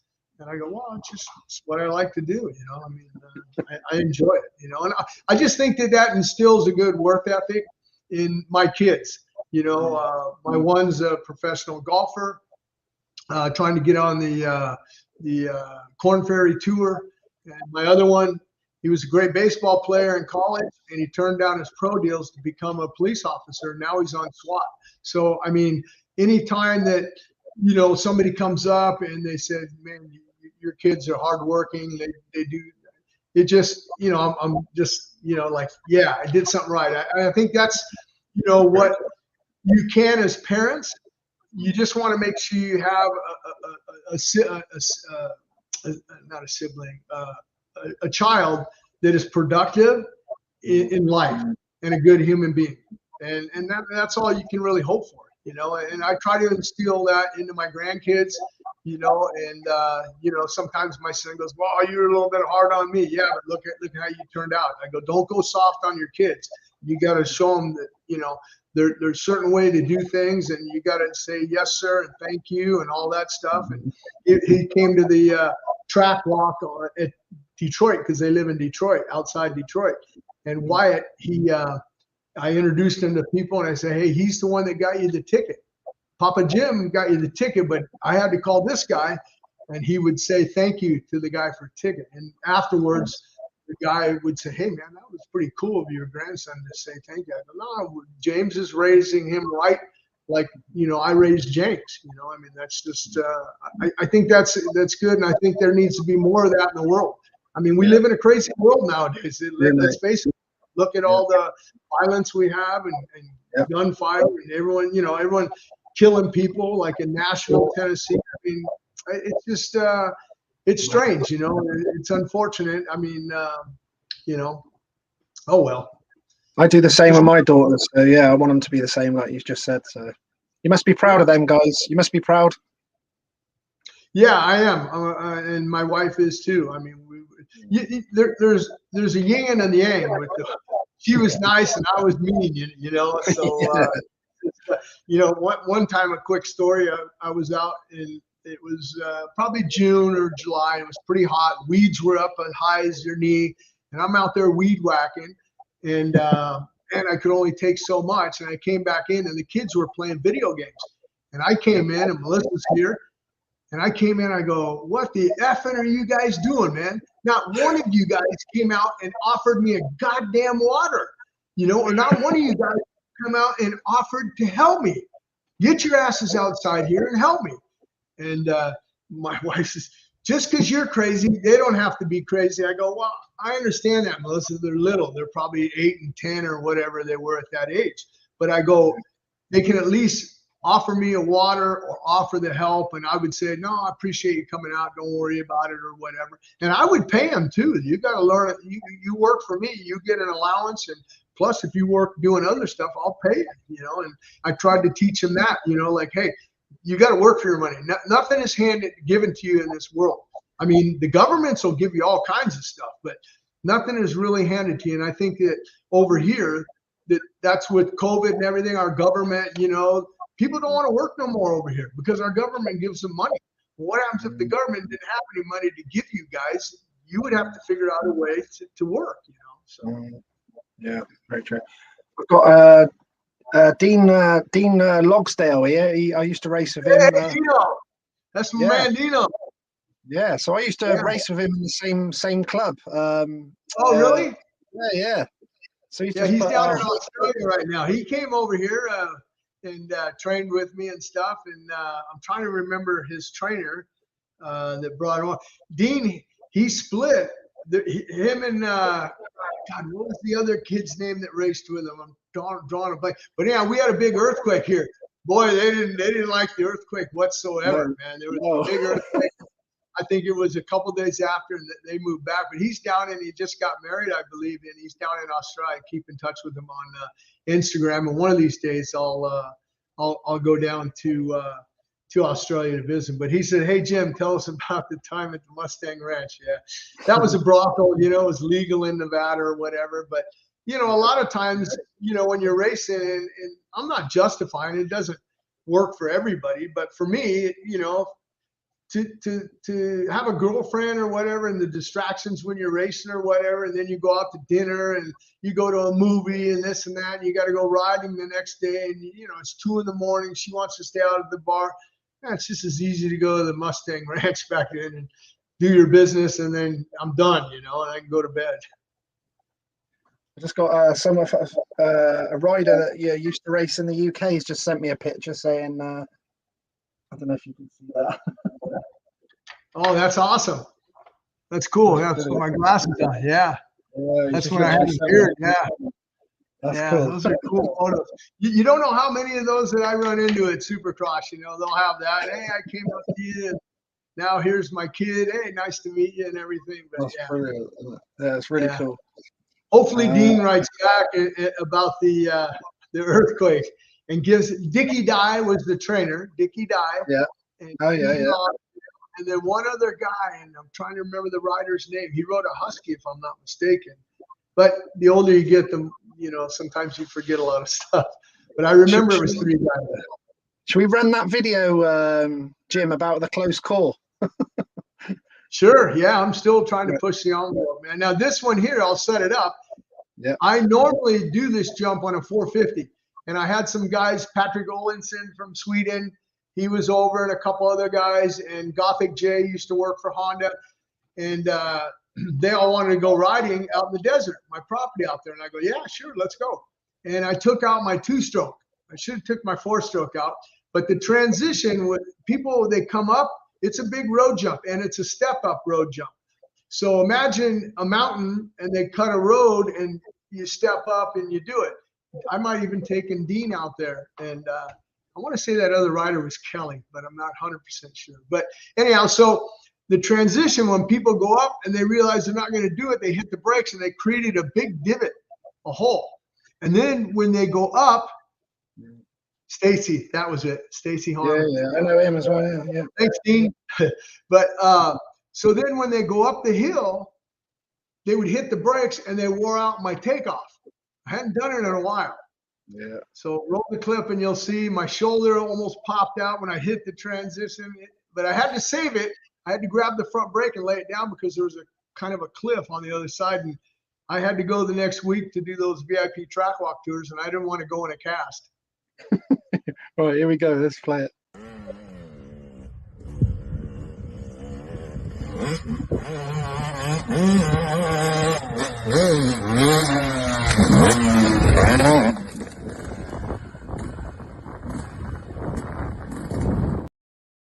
Because I had him at the top, and I said, hey, I need someone at the top so I can kind of judge because, but yeah, almost 62, and I probably shouldn't be doing that stuff. But I hung on to it. I'm still strong. I hung on to it. And then, like I said, I just grabbed the front brake because I didn't want to drop off the other side because my feet were off the back. And if I had a 4-stroke 450, not a problem. I think I sent a photo of you on the 450 doing it. It showed me in the air. I don't know if you have that or not. Yeah, I don't know.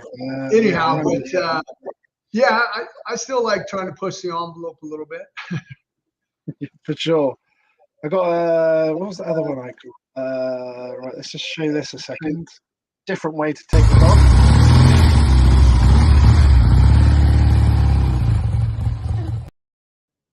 I can't remember 65, but anyhow, I got to be careful on that bike because it shifts on the right side, the brakes on the left side, and I got to really be careful. But he loves it. I mean, that dog is a rescue dog. My dad passed away in 2013, March 24th, which 24 was one of my numbers also. And anyhow, so me and Melissa, we were driving down the street, and she yells out, oh my God, the dog's going to get hit. And I go, what dog? And I couldn't see him. He was a little dog. And so we rescued him, asked around, put signs up, took him to the vet, no chip, so, and so we were going over to see my dad. And he came back as a dog because that dog likes to ride on motorcycles, on lawnmowers and everything. I go, he's a motorcycle guy. He just loves it. I go, that's my dad. So we named him Alvin because my dad's name was James Alvin Holly, and he always went by Alvin and stuff. So anyhow, it was fun. Like that. Yeah. Check this out as well.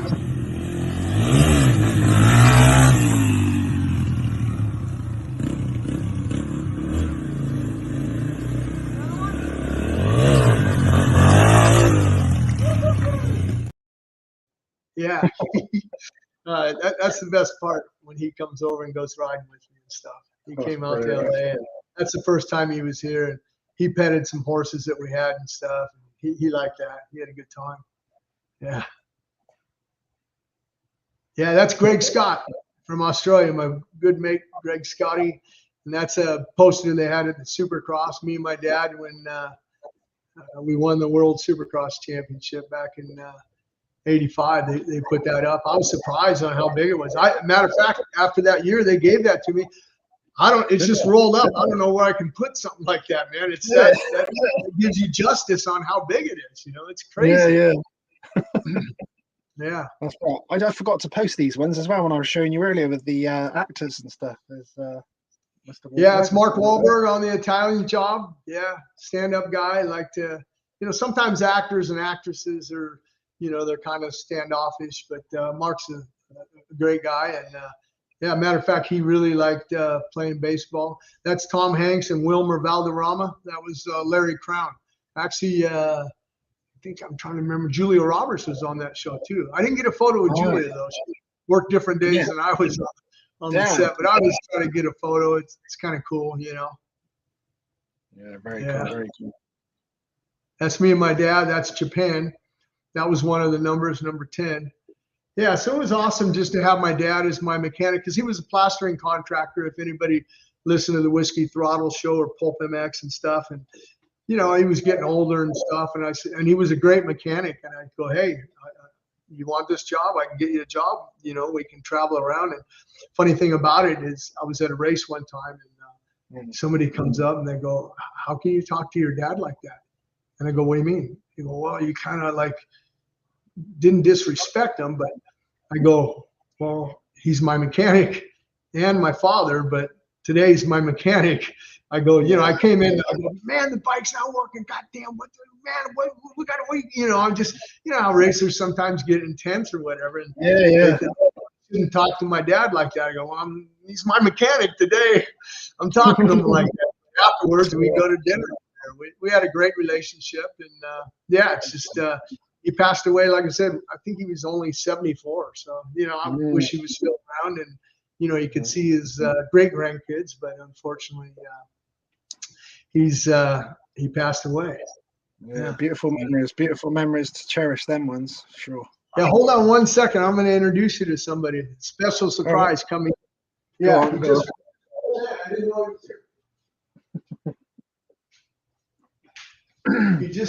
he just popped in to drop off some stuff. We have a lot of properties and stuff, but he was asking about you earlier. Drop down into the camera. Hey, Jim O'Neill. Hey, how's it going? Lee Ashby in England and stuff. But we were just talking about you on how everything started, and I was telling him some stories. And then I saw him pull up, and I go, I don't know if he's coming in, but he came in, so figured he'd say hi. My manager. Yeah, I'm here to collect money all the rent checks. We have a lot of rental properties together and stuff, and it's the 3rd. So I did all that, but I told him, hey, I'm going to be on the show from 12 to 2 or whatever. But anyhow, I just figured your viewers would like to say 100%. hi. Thanks for business now. Over 50. 53 years. 53 years. Started in a little kind. I've been with him, a lot of those years. He used to ride over on his bicycle and get stickers. Yeah, a long time ago. Funny thing that for you guys is he's multi-time Baja champion down there, right? And after my racing career, he always wanted me to come down and ride Baja on one of his teams. And I go, man, I always hear horror stories, guys getting off and this and that. And I don't know if I'm into it, And so he go, come on, man. Take your skirt off and come down to Baja, right? So I went down there one year, pre-running. Mouse McCoy was on the team. He had gotten off and got busted up, but he wanted to come back to the States. And I wanted to get out of Mexico for a couple days to regroup before I went down there for the race. Well, when I came down, everyone's at the hotel working on their bikes there. I got out of the truck and I had a skirt on. And I said, hey, Jim, I brought my skirt today. I'm ready to ride. It's a funny story. That's Dean that said that as well. Oh yeah, who's that? Who was? That's Dean. Dean Logsdale. Oh, Dean Logsdale. He was over here training years ago. He's living in Australia now. Yeah. Jim developed the fastest pit ever in Baja. We were pitting with the factory Honda, And Scott Dunlevy was running that. He's a famous guy, builds a lot of bikes for Hondas, take care of the riders. And so Jim comes riding up to, we gave him a section, just 50 miles. There's 500, we had enough riders. And Jim comes roaring into the pit, side saddle, sitting on the bike, and got it on the stand in about 3 instances of a second, you know, like it was the fastest pit ever. But I told him when I went down, I go, I want the slowest, nastiest section. I don't want anything fast where I'm going 120 miles an hour across the dry lake bed and all that. So they gave me one that it was about waist high, whoops, sandy. Yeah, we were happy to get rid of it. Yeah, you don't want that. I'll take that right off. You know, that's awesome. Brilliant. Yeah. You guys All right. I gotta get to the bank before the stick starts bouncing. Thanks for coming on. I appreciate that. Thank you. Yeah, everything's good going over there. I watched them World Championship races, GPs. Guys are going so fast, I can't even believe it. They really look good. Great. Nice to meet you, and have a great show. Thank you very much. I appreciate that. Thank you very much. Legend. Thank you. That was a little bonus. I did. Yeah, wow, I was. Hey, I saw him pull up. I go, hey, we were just talking about. How cool is that? That's crazy. Oh my God, what's going on? That's really cool. Appreciate that. I was just about to ask you. I had a question saying about who were the riders you looked up to and idolized when you were young, Jim? Was there guys that you used to look up to? Yeah, I looked up to a lot of dirt track riders because that's how you know I got started with my dad racing and stuff. Like Eddie Mulder, John Haley, Gene Romero, guys like that. You know, Gary Nixon. But on the motocross side of it, it was like Torsten Hallman. I keep in touch with Torsten still. Roger DeCoster was another guy. You know, I remember I was a little kid and I went to Bud Bates. He built expansion chambers for us. And he said he could beat Roger DeCoster. And I said, no, he can't. You know, and we kind of he almost had me crying and stuff. But that's when Roger, the front end broke off on the leading link. And he got busted up pretty bad, severely severed his liver and stuff. And that he goes, well, he's in the hospital. That's the only way I could beat him, you know, and stuff. But, I looked up to, you know, Joel, you know, Robert, you know, on just, you know, different aspects. You know, you looked at Roger, and Roger was a machine. You know, he just, everything was calculated out. You know, Joel, cigarette, drink, whatever, have fun. He was just a natural talent. But, you know, guys like Brad Lackey, you know, Jim Pomeroy, guys like that, you know, also Jimmy Weiner, you know, those were all my American heroes, you know, and when they would have the Europeans and the Americans together, the Americans would get their ass kicked, you know, but now I think it's just, I always enjoy, you know, like, you know, Glenn Koltnoff's a friend of mine, you know, and I enjoy him, and him and his wife just had their new little girl and stuff. But I enjoy watching all facets of racing. MotoGP, I got a chance to, in San Diego this year, to meet Fabio Quartararo, you know, and Wayne Rainey and Eddie Lawson were good friends of mine. And I tell this story for some of your viewers. I was in Japan at Suzuka, and I was testing my motocross stuff, right? And they came over and they said, oh, Jim-san, Eddie-san's here. He's testing at the road race course. And it was next to each other. So I went over, and I had an opportunity to ride one of Eddie's 500 GP bikes. And I just said, I turned it down. I said, no way. Because after watching Eddie go down that long straightaway, and you know when they're in the corner and you hear them, like when they shut off, they blip the throttle, you know, a little blip. Because that's to get oil and gas to cool down and lubricate the cylinder. Because if you shut it off, that thing will stick. You know, there's no oil getting in there, right? And I could just imagine me going down the main straightaway at 180 miles an hour and shutting it off way early, forget to blip the throttle or whatever, and the thing seizing, locking up, and just pitching me off and me getting busted up. I said, I'm good. I'll just watch Eddie and Wayne and all the guys test. And but yeah, it's just you know. And back then, those road race guys, and I'm talking Barry Sheen and all the guys. Wayne Gardner, all those guys, McDowan, all those guys. I had so much respect for them. Kevin Schwantz, Wayne, everybody.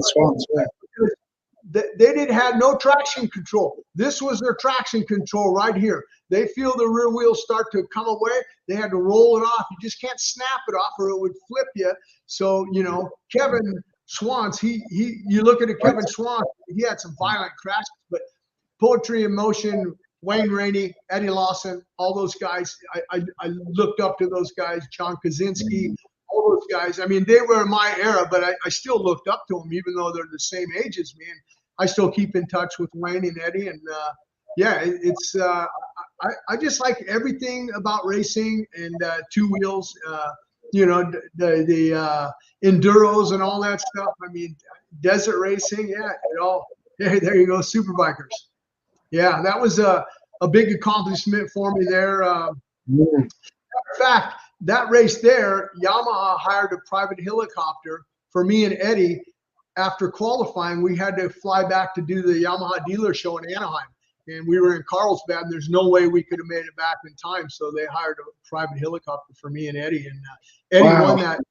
Eddie won that weekend. And funny thing about that, is I didn't know anything about drafting or any of that stuff. So Bubba Schobert, Wayne, Eddie, I'm watching them, and I go, hey, guys, I watch you guys come down the straightaway, and I see you draft by the guys. I go, it's not happening for me. I pull out, and I pull out. And they go, well, you need to hang in there a little longer. I go, little longer? Yeah, you got to get right on that rear wheel, man. And I go, okay. But they forgot to tell me that when you get in, there's a fine line because you'll get sucked into the rear wheel. So I went out in the next practice, and I don't forget who I was chasing, but afterwards I said, after the practice, hey, man, I'm sorry, man. I didn't mean to do that. But I'm chasing them down the straightaway, and I hung in, and all of a sudden, wham, I rear-ended him. And the bike shook, and I go, my God. And I came back, and these guys are all laughing. They go, you hung in too long, man. It'll suck you in. I go, well, thanks for that. You didn't tell me that, but had a good time, made the main event.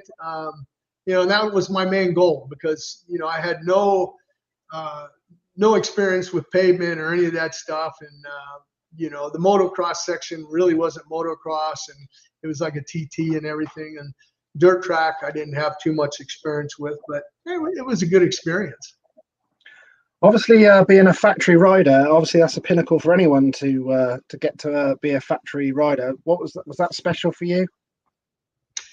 It was, because I worked so hard to get it, and I had support rides and things like that, and I made a lot of good money and bonuses and support rides. But to be truthful, the factory owns you, just like a baseball team or a soccer team or whatever. They own you. They tell you where to go and where you can't go. And I lost a lot of money and start money going to Europe and Australia and all over, Japan, everything, because I had to stay home and test to get ready for the next year or whatever. So I lost a lot of money as a factory guy, but it did take the burden off of, not having to book hotels or this and that.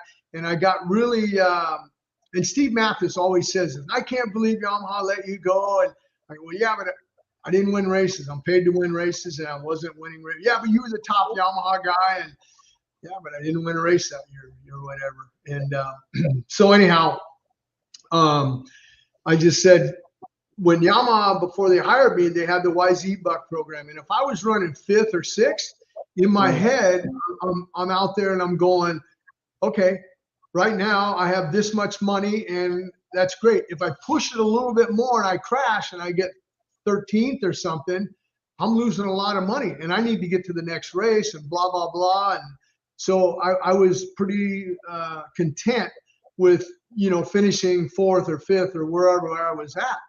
And when I was a factory rider, it was very hard for me to push, to push that envelope, and they were paying me because I got so comfortable on the position where I was at, but it was great. I mean, I enjoyed it, had a good time with it, and not many people can say they were a factory rider, No, that's for sure.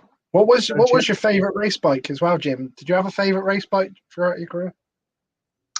Yeah, probably the this Yamaha here, that shot there that you just had, that was a really good bike. Yeah. Number 12, that was good. The other one was the Mugen. That was a really nice bike. A lot of people ask me, how do you know? I mean, how can you compare it? Well, I went to a local race. In local races, I was winning. Okay, and I was winning by 15 seconds or whatever, and you know I had to work for it, right? So I gave the Mugen a shakedown before I went to Southwick, Massachusetts, and I ended up winning by like 45 seconds, and it was the easiest 45 seconds that I had. The bike was like butter under me, you know, just like yeah, it worked so good, handled so good, it was just incredible, and that bike was obviously good.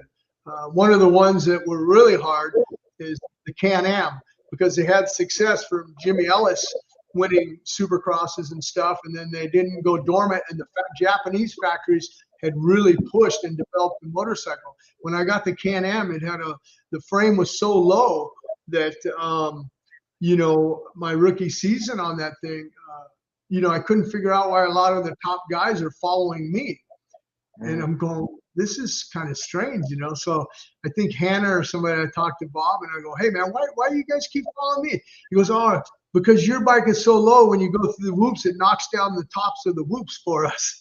And you know, here I'm a rookie, I'm a kid, you know, I'm just going, oh man, you know, but that can't happen.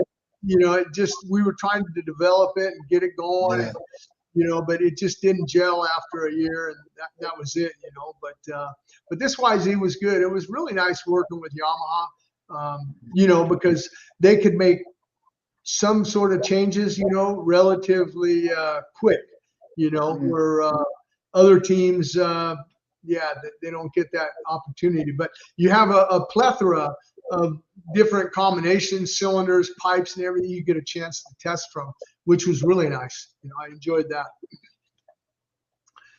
Yeah, I think that probably was Daytona. On the race numbers, Jim, obviously you liked the number 12, and that, was there any particular reason you liked certain numbers? Was there any personal? It wasn't my choice. I liked 12, but that was earned. I had 10 was my lowest, 12, 24, 28 a couple years, 49, 96. Yeah, I had different numbers, 43. But yeah, it just so happened that those years I kept getting 12, you know, and I couldn't get 11, but I was happy when I got 10. I go, all right, I finally broke the top 10, and I got a top 10 national number, you know. But now they do it differently, you know, if you earn a number. But I think it's nice because people can see what you finished the year before. But for marketing strategy, I get it. You want to market that number. Kenny Roxon, 94. Marvin Muskin, 25. You know, those are their, you know, numbers, and that's what they're going to go with, you know. And but you know, yeah, 65. That was another magazine shot there on the YZ 125. Those are fun bikes. You certainly always used to hang it out. Yeah, that's actually that was actually my first cover. Excuse me. And that was an Emerald Bear Italian boot. 76 was a local number in local Indian Dunes, but that was one of my first covers. I think it was either that one or I think that was it. That was my first cover, I think. Yeah. Wow, that was cool. Yeah. Cool shot. If you zoom in, you can see the stickers coming off of that boot, and that was just a sticker that was put on. Was it? It was just Emerald Bear. See how the O'Neill's coming off of it? The sticker. Yeah, that wasn't sewn in. That was that was a sticker. Deal. You know, hey, can you wear these boots for me? That's sure. brilliant. Yeah. Yeah, another good one. Looking at the camera there. Yeah, had good times with it. That was number 49. That's the shot that I did. That was my autograph stock for Mickey Thompson, and then that's the gear that I wore in the helmet, I believe, when I did that shot for the Japanese magazine with the dot on it. But that's always cool. Nice roost, you know. Yeah. Another dirt bike jersey. I said, hey, we need to put dirt bike on here. Let's do that. But always an Arai helmet and AXO boots. Those were O'Neill distributed those before they started making their own, and O'Neill gear, gloves, and all that. So always Scott goggles, P1.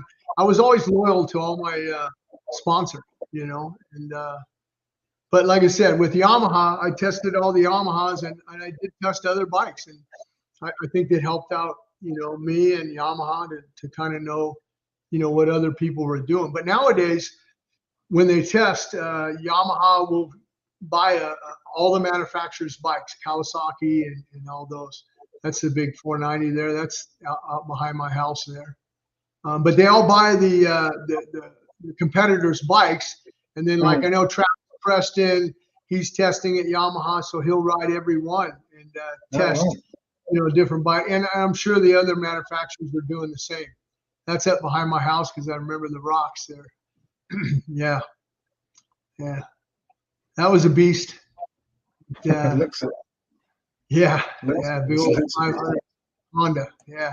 But see, I have the number 12 helmet on. Yeah.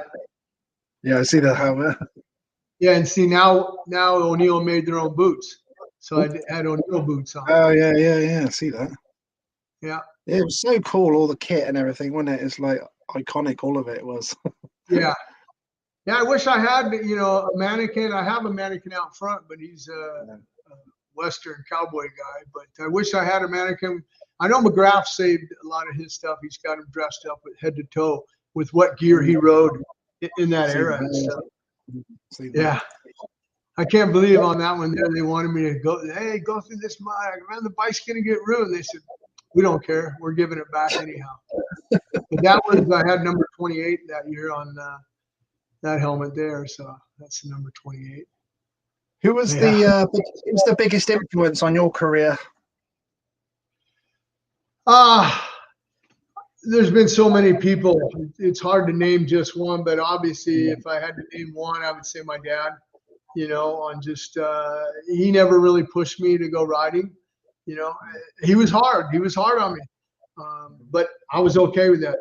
You know, he was a plastering contractor. My job was, if he had to do an engine, I had to take it out and he put it on the workbench. My job was the chassis, the air filters, tires, all that stuff. And then he would do the chassis, and then I'd come home from school after he got back, and he would have a note, put it in, I'll be home, we'll go racing, this, that. One time we went out to Indian Dunes for a local Friday night race, and I got there, and I forgot my gear. Oh, no. And well, guess you're not riding tonight. I go, I can borrow some gear from some of my friends or that, this and that. Nope, we're going home. We went home. Last time I forgot my gear. Yeah, I bet. Forgot my gear.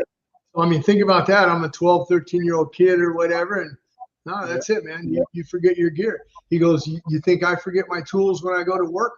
If I don't forget to bring the it's not a gun that you shoot, but it's a Tommy gun, they call it, to shoot plaster on the wall for apartments.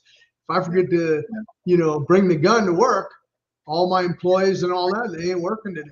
So, you know, you got to take care of your own stuff. And there's been a lot of that stuff with the Japanese riders that, you know, and the biggest thing I still do today is they'll stay here, even though, you know, they're paying to stay here, but they'll leave lights on, they'll leave water running or this and that. Every time I tell them, hey guys, here's the deal.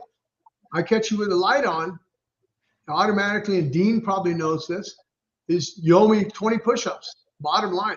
Next time you do it again, it's 25 push-ups. Next time it's 30. And, you know, I'm a firm believer in that. And I said, look, you guys will thank me when you get older and you have your own families and your kids leave the lights on. You got to pay the electric bill or the water bill or whatever. You got to be resourceful with your money. There's a video out there, I think the Indonesian kids, Ryan Ardianshaw and Siva, you know, I made a video of taking the ramp, and I go, I can take this motorcycle without a ramp, and I can load it without a ramp, just to show you.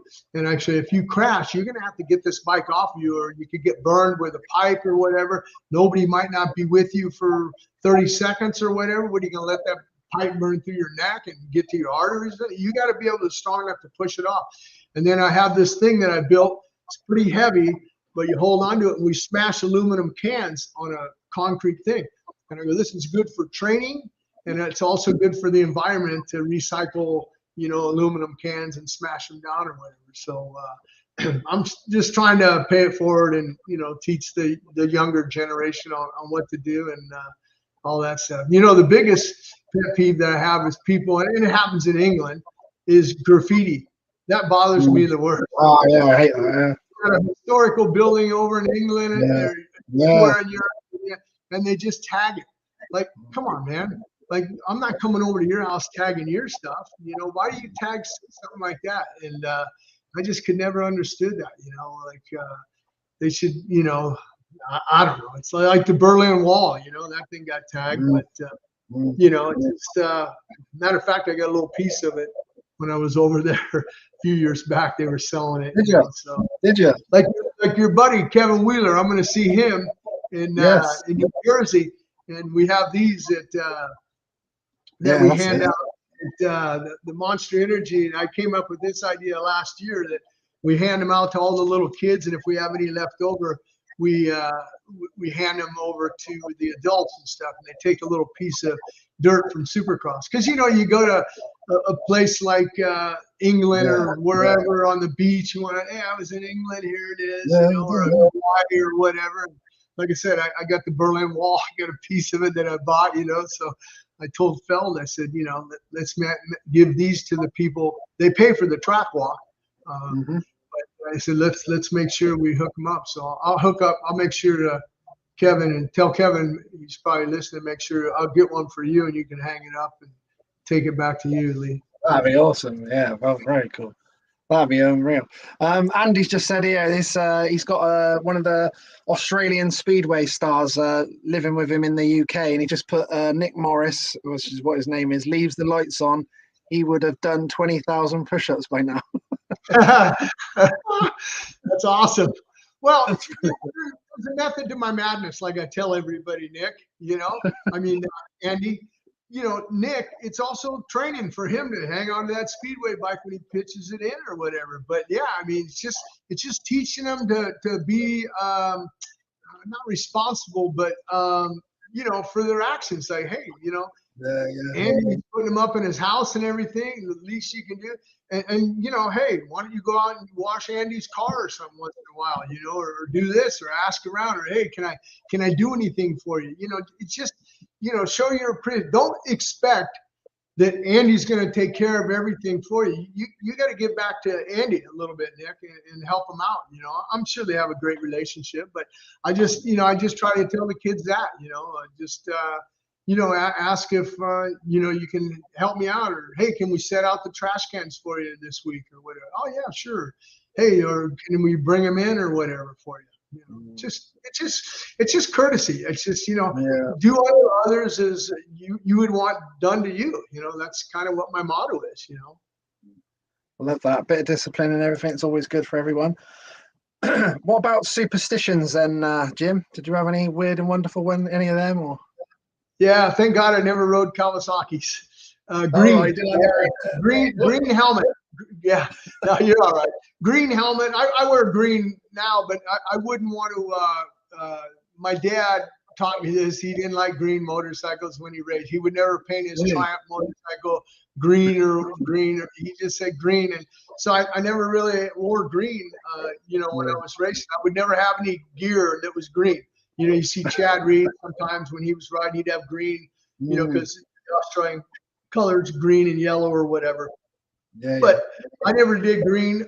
13, the number 13, always bad luck. It was bad luck for Ricky Johnson. It was bad luck for anybody running number 13. I never, you know, I don't know in the UK or other place, but on an elevator, do you have the 13th floor?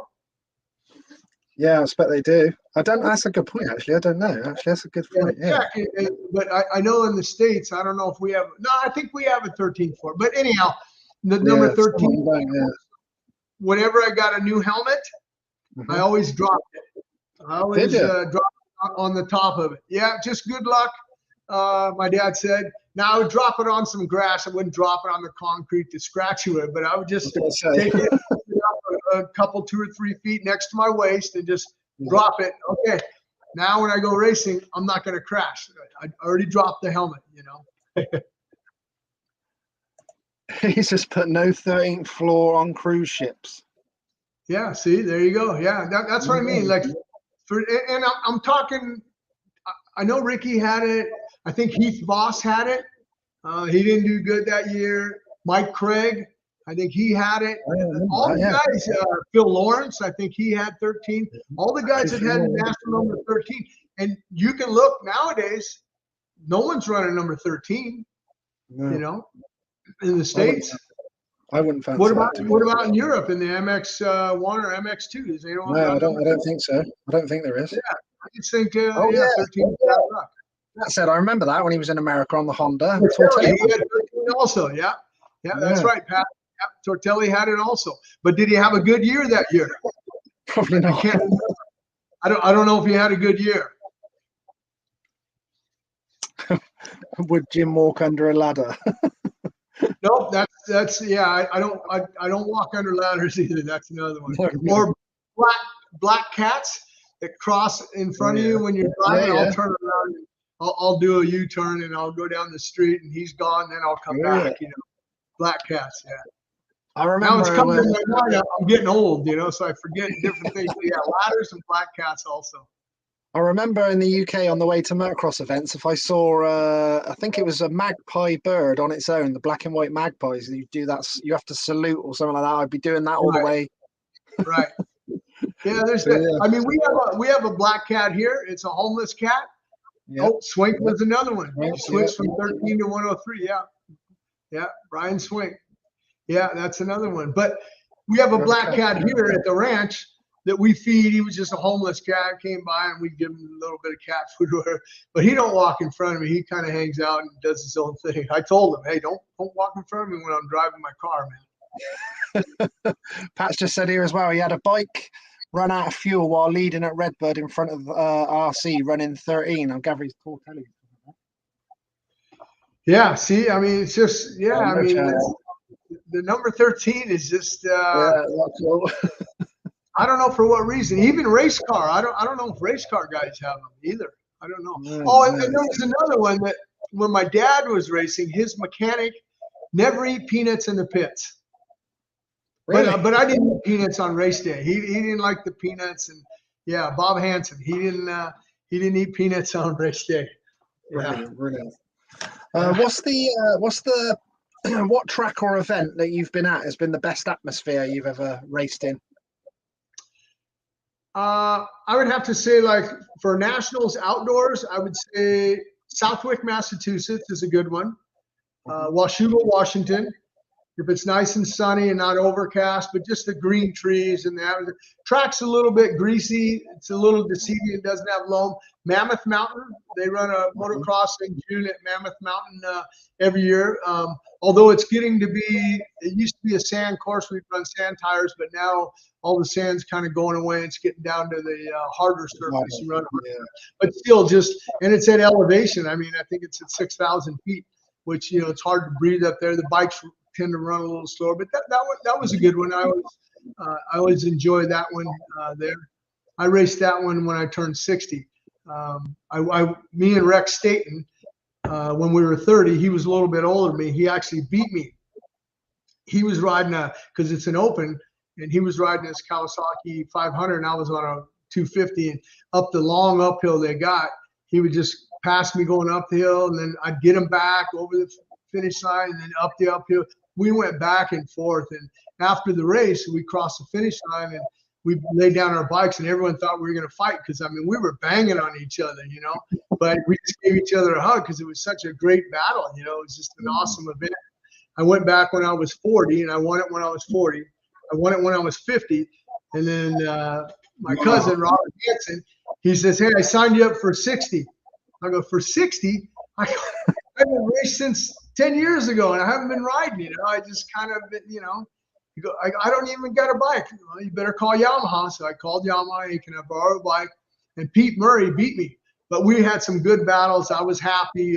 Jimmy Ellis was up there, not the Jimmy Ellis that we know from Can-Am days, but another one.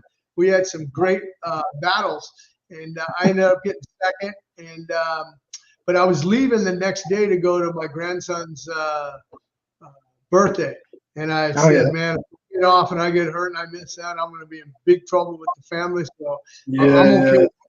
He rides all the time, and he's a great rider and a good friend of mine. And you know, so I took back the bike to Yamaha, right? So I got it, did a little practicing, went and did a race, over the hill gang race in Carson City, Nevada, because they had one. I go, man, I better get a couple starts under my belt. And as a matter of fact, that day there, I didn't get the overall win. I would have. It was a 2-day event. I ran out of gas one day. That's how I can show you. I ran out of gas on the last lap, and I had to push it back. And I just, I thought I had enough in it, but you know, anyhow.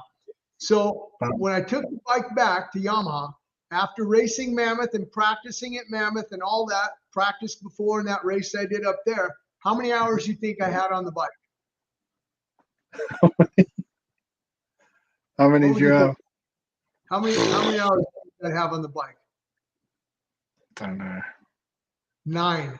That's it. 9. If you're going to beat, yeah, that's all. Yeah. If you're going to beat Pete Murray, you're going to have 30 or 40 hours on a bike to get, you know, in shape and to run that hard pace that he rides and stuff. But, you know, we went back and forth a lap or two, and, you know, but I just couldn't keep the pace. And, but yeah, it's just, but that's the last time I've raced. And that's probably the last time I rode, except for when I did that thing on the 2-stroke when I tried that road jump. I don't ride that often. I don't ride that often like I, you know, a lot of people think. But Debbie Tamietti, she sent me a photo and from Mammoth, you know, and I ran number 23. That was actually, that's one of my numbers, 23. That was my dad's national number when he raced dirt track. And I always wanted to try to get 23 when I was racing. I got 24 and I got 12. I never got 23, but I ran 23 in honor of him because, you know, he passed away. And I go, yeah, I'm going to run 23, you know. And when that Speedway picture you showed to my dad, when he first passed away for a year, I had that taped on with clear tape on my front number plate. I'll take the old man riding with me. You know? That's nice. That's nice. Yeah. Oh, there's the shot, man. Yeah. See, I just had on the boots, and shoot, we should have showed that when Jim O'Neill was here. He remembers that one. I know. Still 8x10. He would have loved it. But yeah, that's just the chest protector and boots. That's it, and a helmet. You know. And that's mad. That's brilliant. Yeah.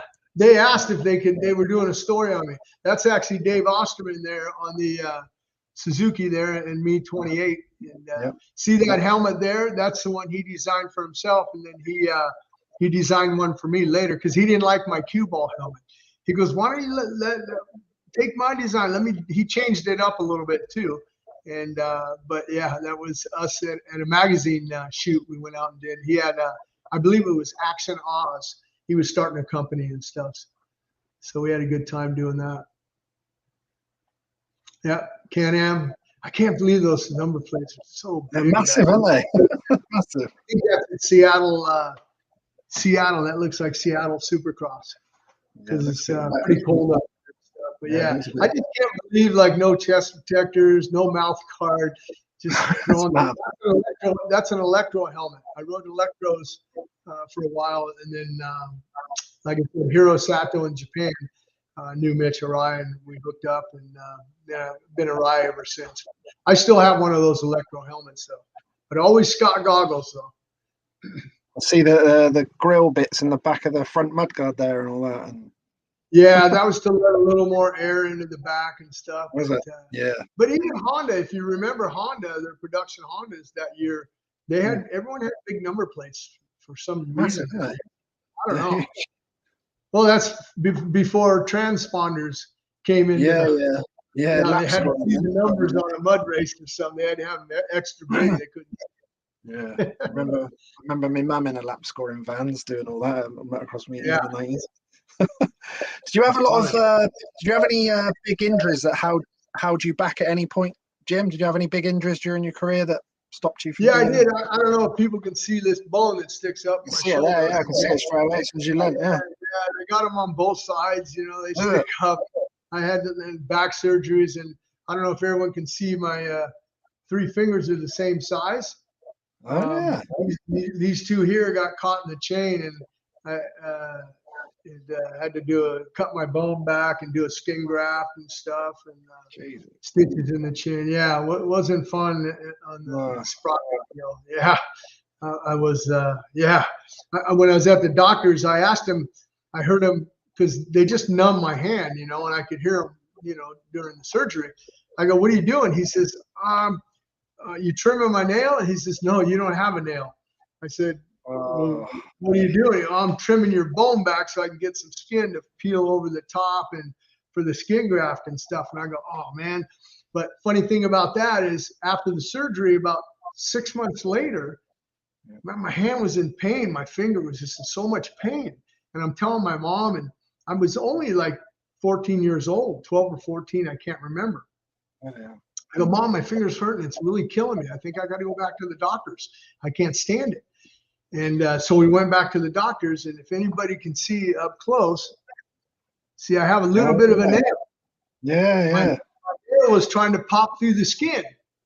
So that's what the pressure was on my finger was. So he numbed it, and he took a little, well, not a scalpel, and he cut a little line, and then within a day it popped out, and now it grows down because there's no bone to grow straight out. That's why it grows down, and I got to keep it trimmed up or whatever because it'll keep, you know, going into the skin. But yeah, a few injuries, a lot of ankle injuries, you know, casing jumps on those. And, you know, some days you talk to a lot of the younger generation. If you look at the foot pegs now on the big bikes, they're like so wide and everything. Like back on the other ones, they're so narrow. So when you case the jump, your ankles roll.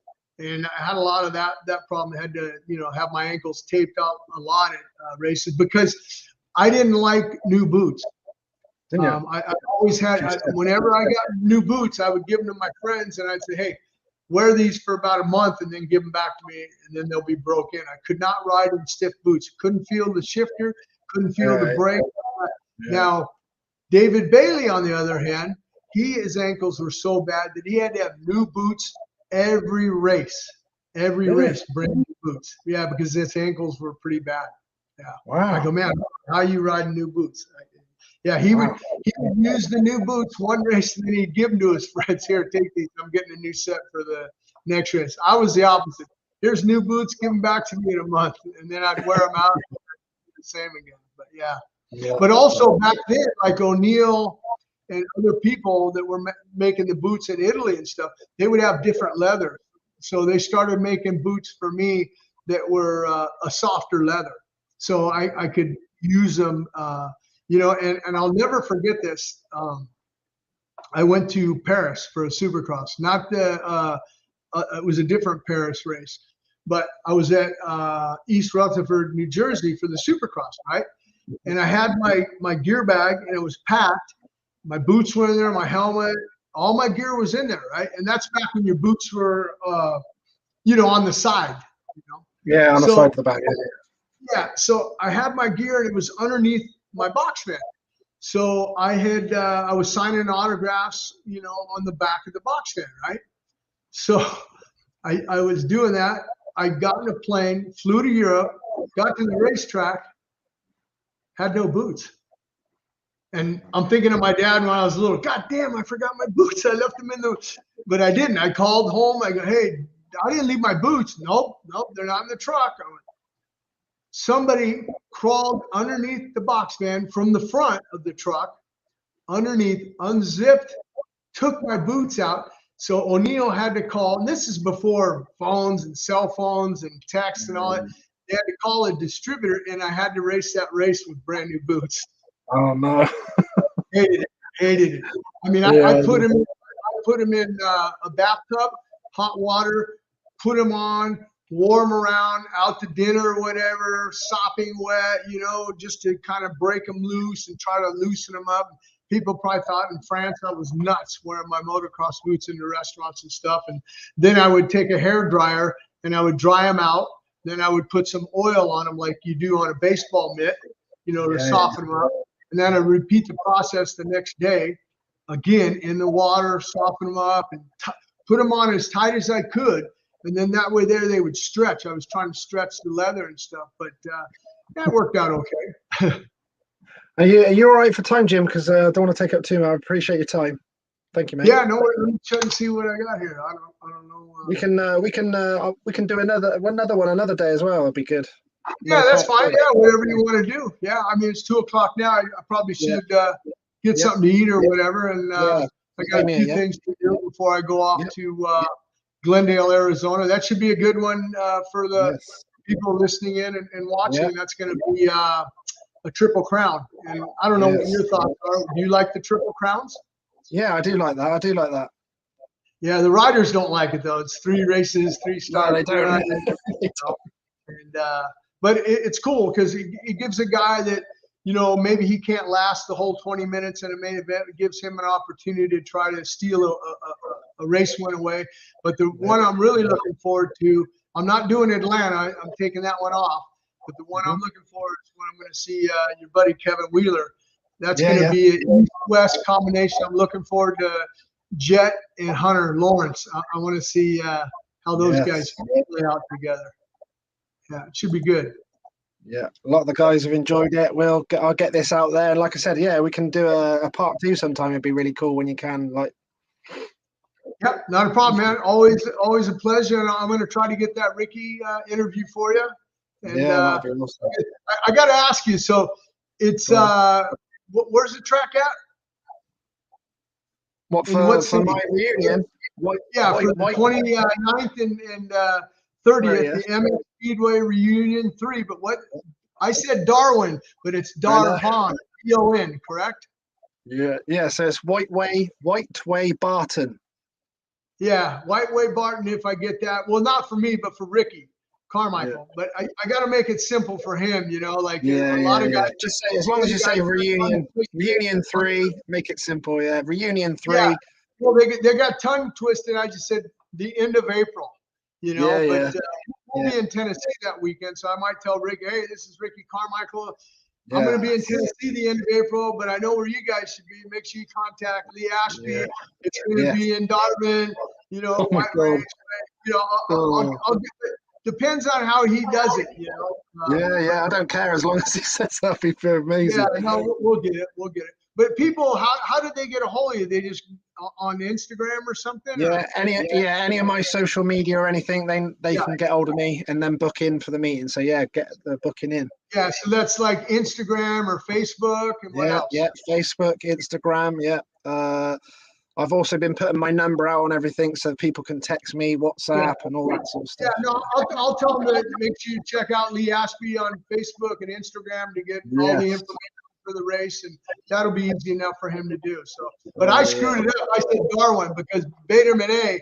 I listened to his, and he said Darwin, and I just went off of his, and I went, and then I looked at it and I read it. I got a bad habit of not reading all through my text. I just hit it's not Darwin, it's Darvon, V-O-N, you know. But anyhow, we'll figure it out. We'll get it handled. Man, all right, guys. I appreciate you, my man. Appreciate it. Guys. Absolute legend. I'll keep in touch with you, Jim. Thanks a lot, mate. Okay. Much appreciated. Take care. Bye. Thank you, mate. Bye. What a legend, Mr. Jim Holly. He's such a cool guy. Really appreciate him. He's been amazing. That man is hooking me up. Oh, he's going to get Ricky Carmichael to do a video for the promo for the Reunion 3 this week. It's like mental. What's going on? He's already sent me like Brock Glover doing a mint one coming out of the Dunlop truck, and they've set that up. And then Christian Craig, Mitch Payton, Pro Circuit, Johnny O'Mara is absolutely crazy. Done one himself, and he told me he's going to try and hook it up this weekend with like Cooper Webb and Sexton, and obviously he's getting me an interview with Ricky Carmichael, and he's going to try and get him to do a video this weekend. Oh, absolute madness. My eyes were lighting up as well when I saw Jim saying about Jeremy McGrath, because obviously probably Carmichael and Jeremy McGrath Everts were my favourites. So to get to do Jeremy McGrath would be seriously cool, and Ricky Carmichael. You know, everyone's got their favourite eras and that, but obviously for me, growing up in the 90s, racing back across in the UK, that was the pinnacle for me with those boys. There's been so many super cool ones. Obviously, Ricky Johnson's, all these guys, Stefan Everts, Roger DaCosta is like absolutely madness. But yeah, I can't stop smiling. If I get to do Ricky Carmichael, that he's going to sort me out. He actually told me, he spoke to him at the last round, that he was doing a few of them videos for me, that he sort of tapped him up already just saying about it. So who knows? Who knows what we can get? Oh, I'll have to. I might have to ask him about Jeremy McGrath. Sounds like they're good friends as well. So imagine, Jesus Christ, man. 100%, mate. How many cool things has he done, by the way? Like bike tester for the magazines, got to ride all the different bikes. Stunt guy for all the cool movies and meet all these movie actresses and actors. How cool was that? Was a factory rider, and then he got to do all the media stuff, and he's doing the track walks now as an ambassador. Like you probably just heard him mention there that Kevin Wheeler's doing the reunion with me. He's actually going there on the 22nd, I believe it is, like he just mentioned. And yeah, he's going to hook him up with a track walk and all that sort of stuff. Like, lucky sod. He did mention about taking me, but I won't fly, so awkward. Thanks, buddy. Thanks for coming on. Not sure who that is, but thank you very much. No problem. Proper. How cool was that? But yeah, he's going to be hooking me up, and he's an absolute really nice guy. You know, when I say my quote from my dad, it's nice to be important, but it's important to be nice. Jim is one of them guys. So down to earth. Helping me out. We've literally known each other for a short time, and he's been helping me out so much. Like, what a man. You can imagine me, like a kid in a sweet shop, as you can imagine. Like, Jim was like WhatsApping me last weekend at the Supercross, and I'm thinking, Jim's like sending me some stuff, and I'm like looking, and then I looked, and then I just see this pop up, and it's like, Jesus Christ, that looks like, oh my God, that's like Christian Craig and all that. And then I literally clicked on, but I was at the flipping ice hockey. So I couldn't hear him, but I could obviously see the video. So I was like, oh my God. I said to my brother at the break of the ice hockey, I said, I'm going outside, you know, where all the smokers go outside and all that. I said, I am going outside. I need to hook these videos up. And then I'm like, oh my God, it's like Johnny O'Mara, Mitch Paynton. It's like, what the hell is going on? Saved for life, they are. Saved for life. Still kept that Stefan Everts one and all that as well. all his world championship bikes hanging there in the background. Yeah, I was supporting Lee Ashby in his motocross speed of moments. I'm like, what is going on? Oh, what is going on, boys and girls? Oh, I've got some cool news as well. I am going to be at the next British Championship motocross round. Found out today. So buzzing for that, absolutely buzzing. I didn't think I'd be doing the commentary for something like that, so super cool. So I'm going to be at the next round of the British Championship. Obviously I was supposed to be at Canada, so that got postponed, so I'm like, oh my God, please no. Number 13 job. But yeah, I'm going to be at Ling for the next round of the British Championship. Buzzing. So yeah, look forward to that. And yeah, that's a week before my reunion as well, so whew. I said to Kevin, I said, oh my God, I said, I'm going to go to the reunion. And I said, I've done the British Championship motocross commentary before. It's absolutely mad. Considering it was actually accidental how I got into the commentary. It was our commentator didn't turn up at the last minute for reunion 1, literally. And it was like, Kevin goes, you're going to have to go there and freestyle it. I'm like, piss off. Went up there, and then we ended up even like the palaver of having to get a new PA because we couldn't really hear it properly. And then we got the new PA quickly with the money we was going to pay for the guy to come. And then before we knew it, I was up there just going for it all weekend, and I absolutely loved it. And then obviously I really enjoyed it last year as well for reunion 2. it's one of them ones. It's sort of like, I would never put me down for commentary in a million years. Like normally doing that reserved thing, quite quiet.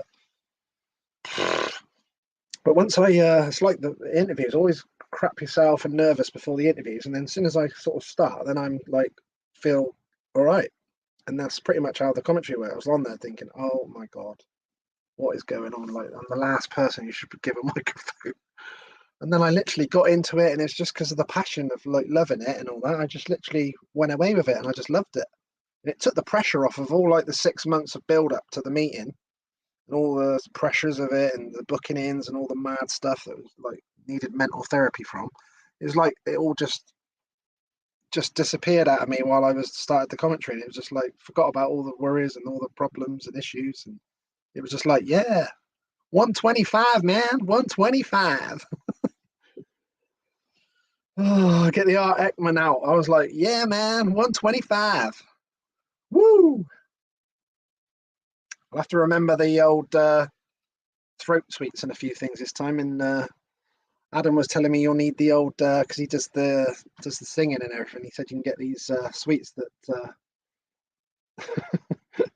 So yeah, we'll have to be prepared because I remember you easily get a funny voice the next day for a 2-day when you was doing it all day long, and then the second day as well. So I'll have to be on that this time. Last time I was doing that, everyone got chewing gum and sweets, and I'll have to get these throat things ready because I used to do that at football as well, shouting on the sideline as a manager. By the end of it, it sounded like my balls had dropped again and all that. So yeah, gonna have to get on top of that. But yeah, speak to you all soon. Like I said, get booked in with me. If you see any of my posts, please share them on the reunion. Really appreciate it. It's only the end of this month. What was it? 3rd? So it's the 29th and 30th. Hope to see some of you this Sunday at the practice day that they're having at Whiteway, because we're going to see what the track changes are like. And then Russell said he's going to see how it all works. And they've got a meeting there on Monday as well. So it's like a good trial to see how it all works, and if there's anything they need to change, whatever works and what you don't think works and need to change, then we can do that for the reunion. So that would be cool. And like I said, the Mike Brown Memorial this Friday, Good Friday up at Marshfield, I'm going to be there as well, so looking forward to that. I haven't been to motocross for the best part of a year, I don't think. I went to my first Mike Brown Memorial last year. I went to that one. That was really good. I think I went, so I had we had our reunion at the beginning of April at Culham. 2 weeks later, I was at Culham for the AMCA, just one of the days with Poppy. And then I went to, the Mike Brown Memorial. Past that, I can't even remember. I obviously went to the Vets.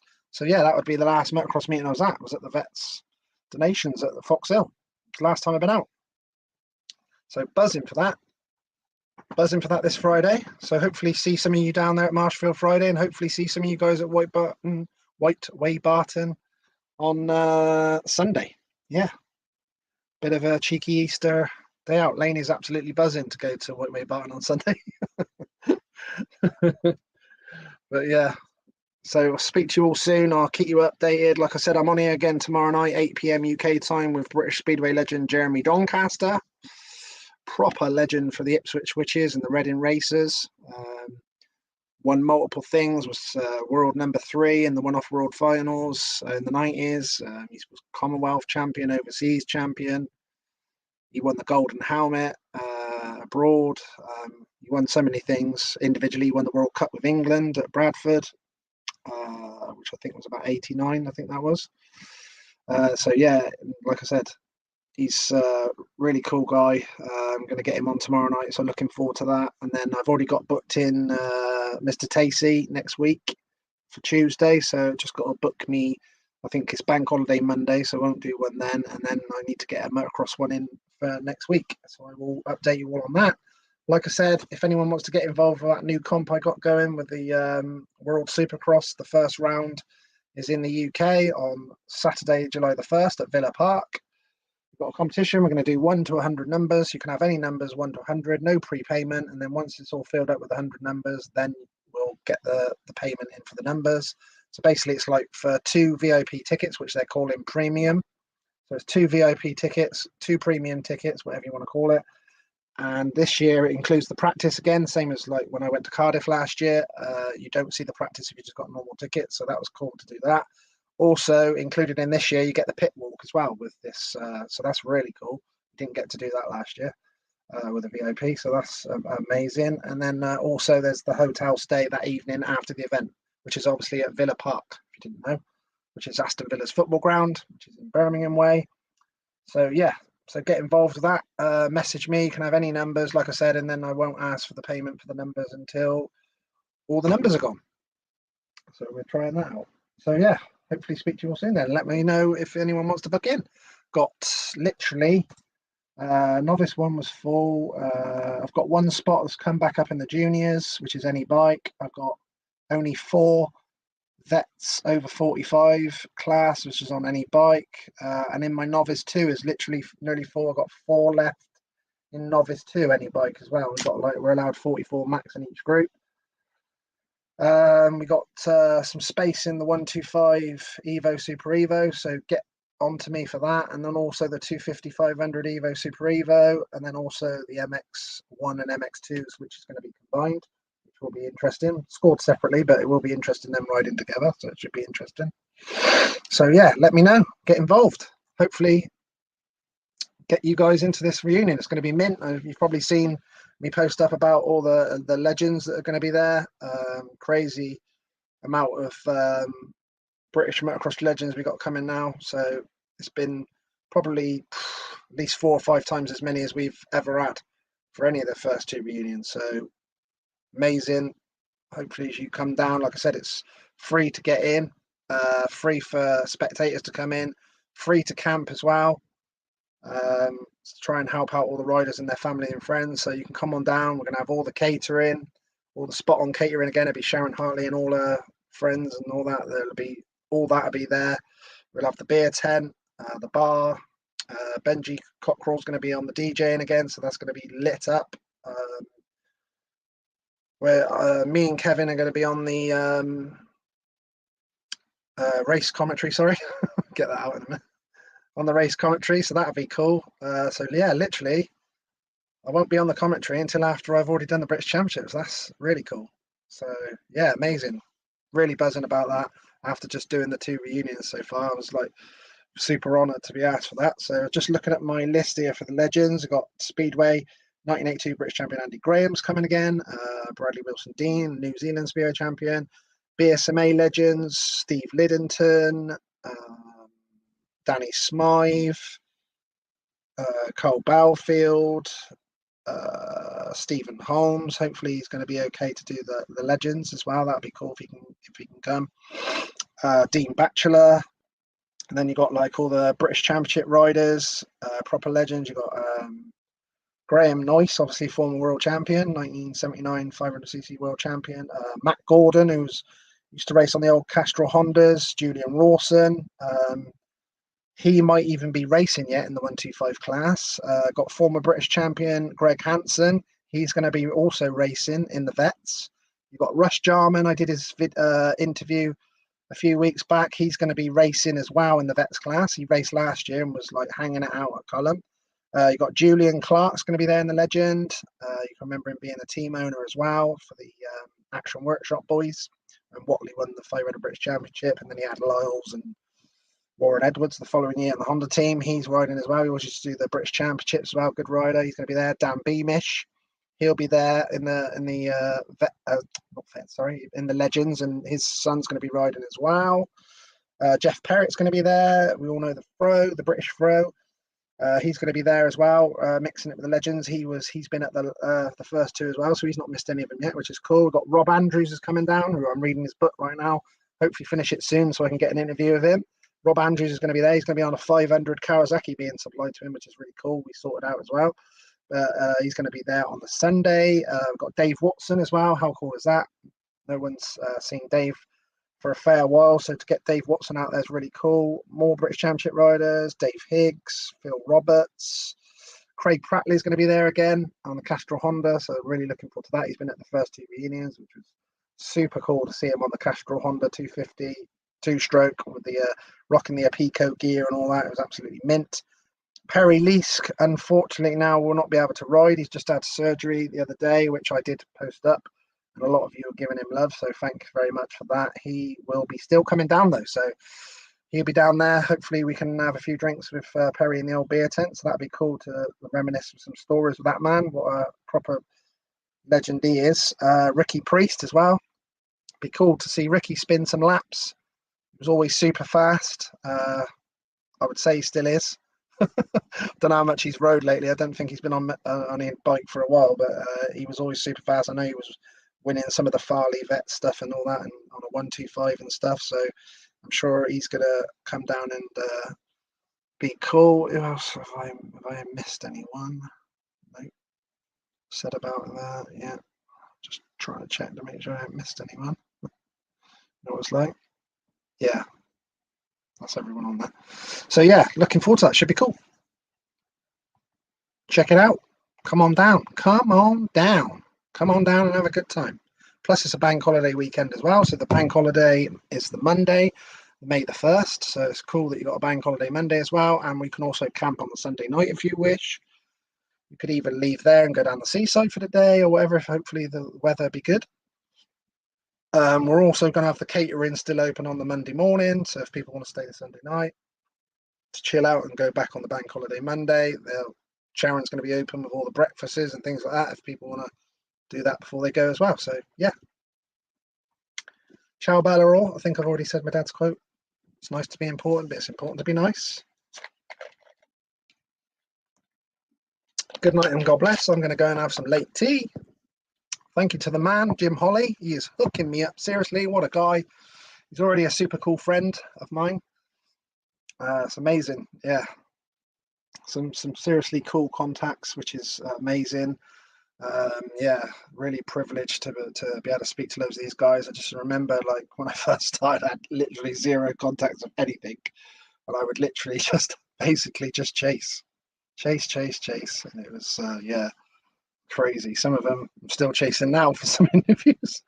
2 or 3 years. Keep going. I keep going. I told all the riders I'm not giving up anyway. So the ones that they know it's going to happen. I think some of them just do that. I'll just get this done. This kid's haywire. You don't stop. It's like, nah. And then, because that's what people always think I'm joking when they keep coming up suggesting motocross riders and spear riders as an interview. I'll go, yep, spoke to him. Yep, spoke to him. Yep, spoke to him. Yep, spoke to him. I've literally, trust me, I've chased everyone. So I'll keep chasing and hopefully provide some more cool ones for you guys. So we'll see how we go. Might have some more cool news as well soon. But hopefully, can't say anything about that yet. But hopefully, might have some more cool news as well. So I'll keep you there. Look, I'll leave you there. Look, with Jim, they had to black that out. He was totally naked, other than the chest protector, body armor, we call it in the UK. It was just his helmet, gloves, and boots on. What a ledge! Brilliant. Speak to you all soon. Cheers. Thanks for coming on. Like I said, I'll share it out there tomorrow, the recording, if you guys can share it out there and we can get the fans to see it. I get there's not going to be sometimes too many on the lives some of these evenings now, especially the lighter nights, but it's all about getting a cool interview in, then it's recorded, and then we can get it out there and everyone can watch it in their own sweet time. So thank you very much. Ciao Bella. Cheers.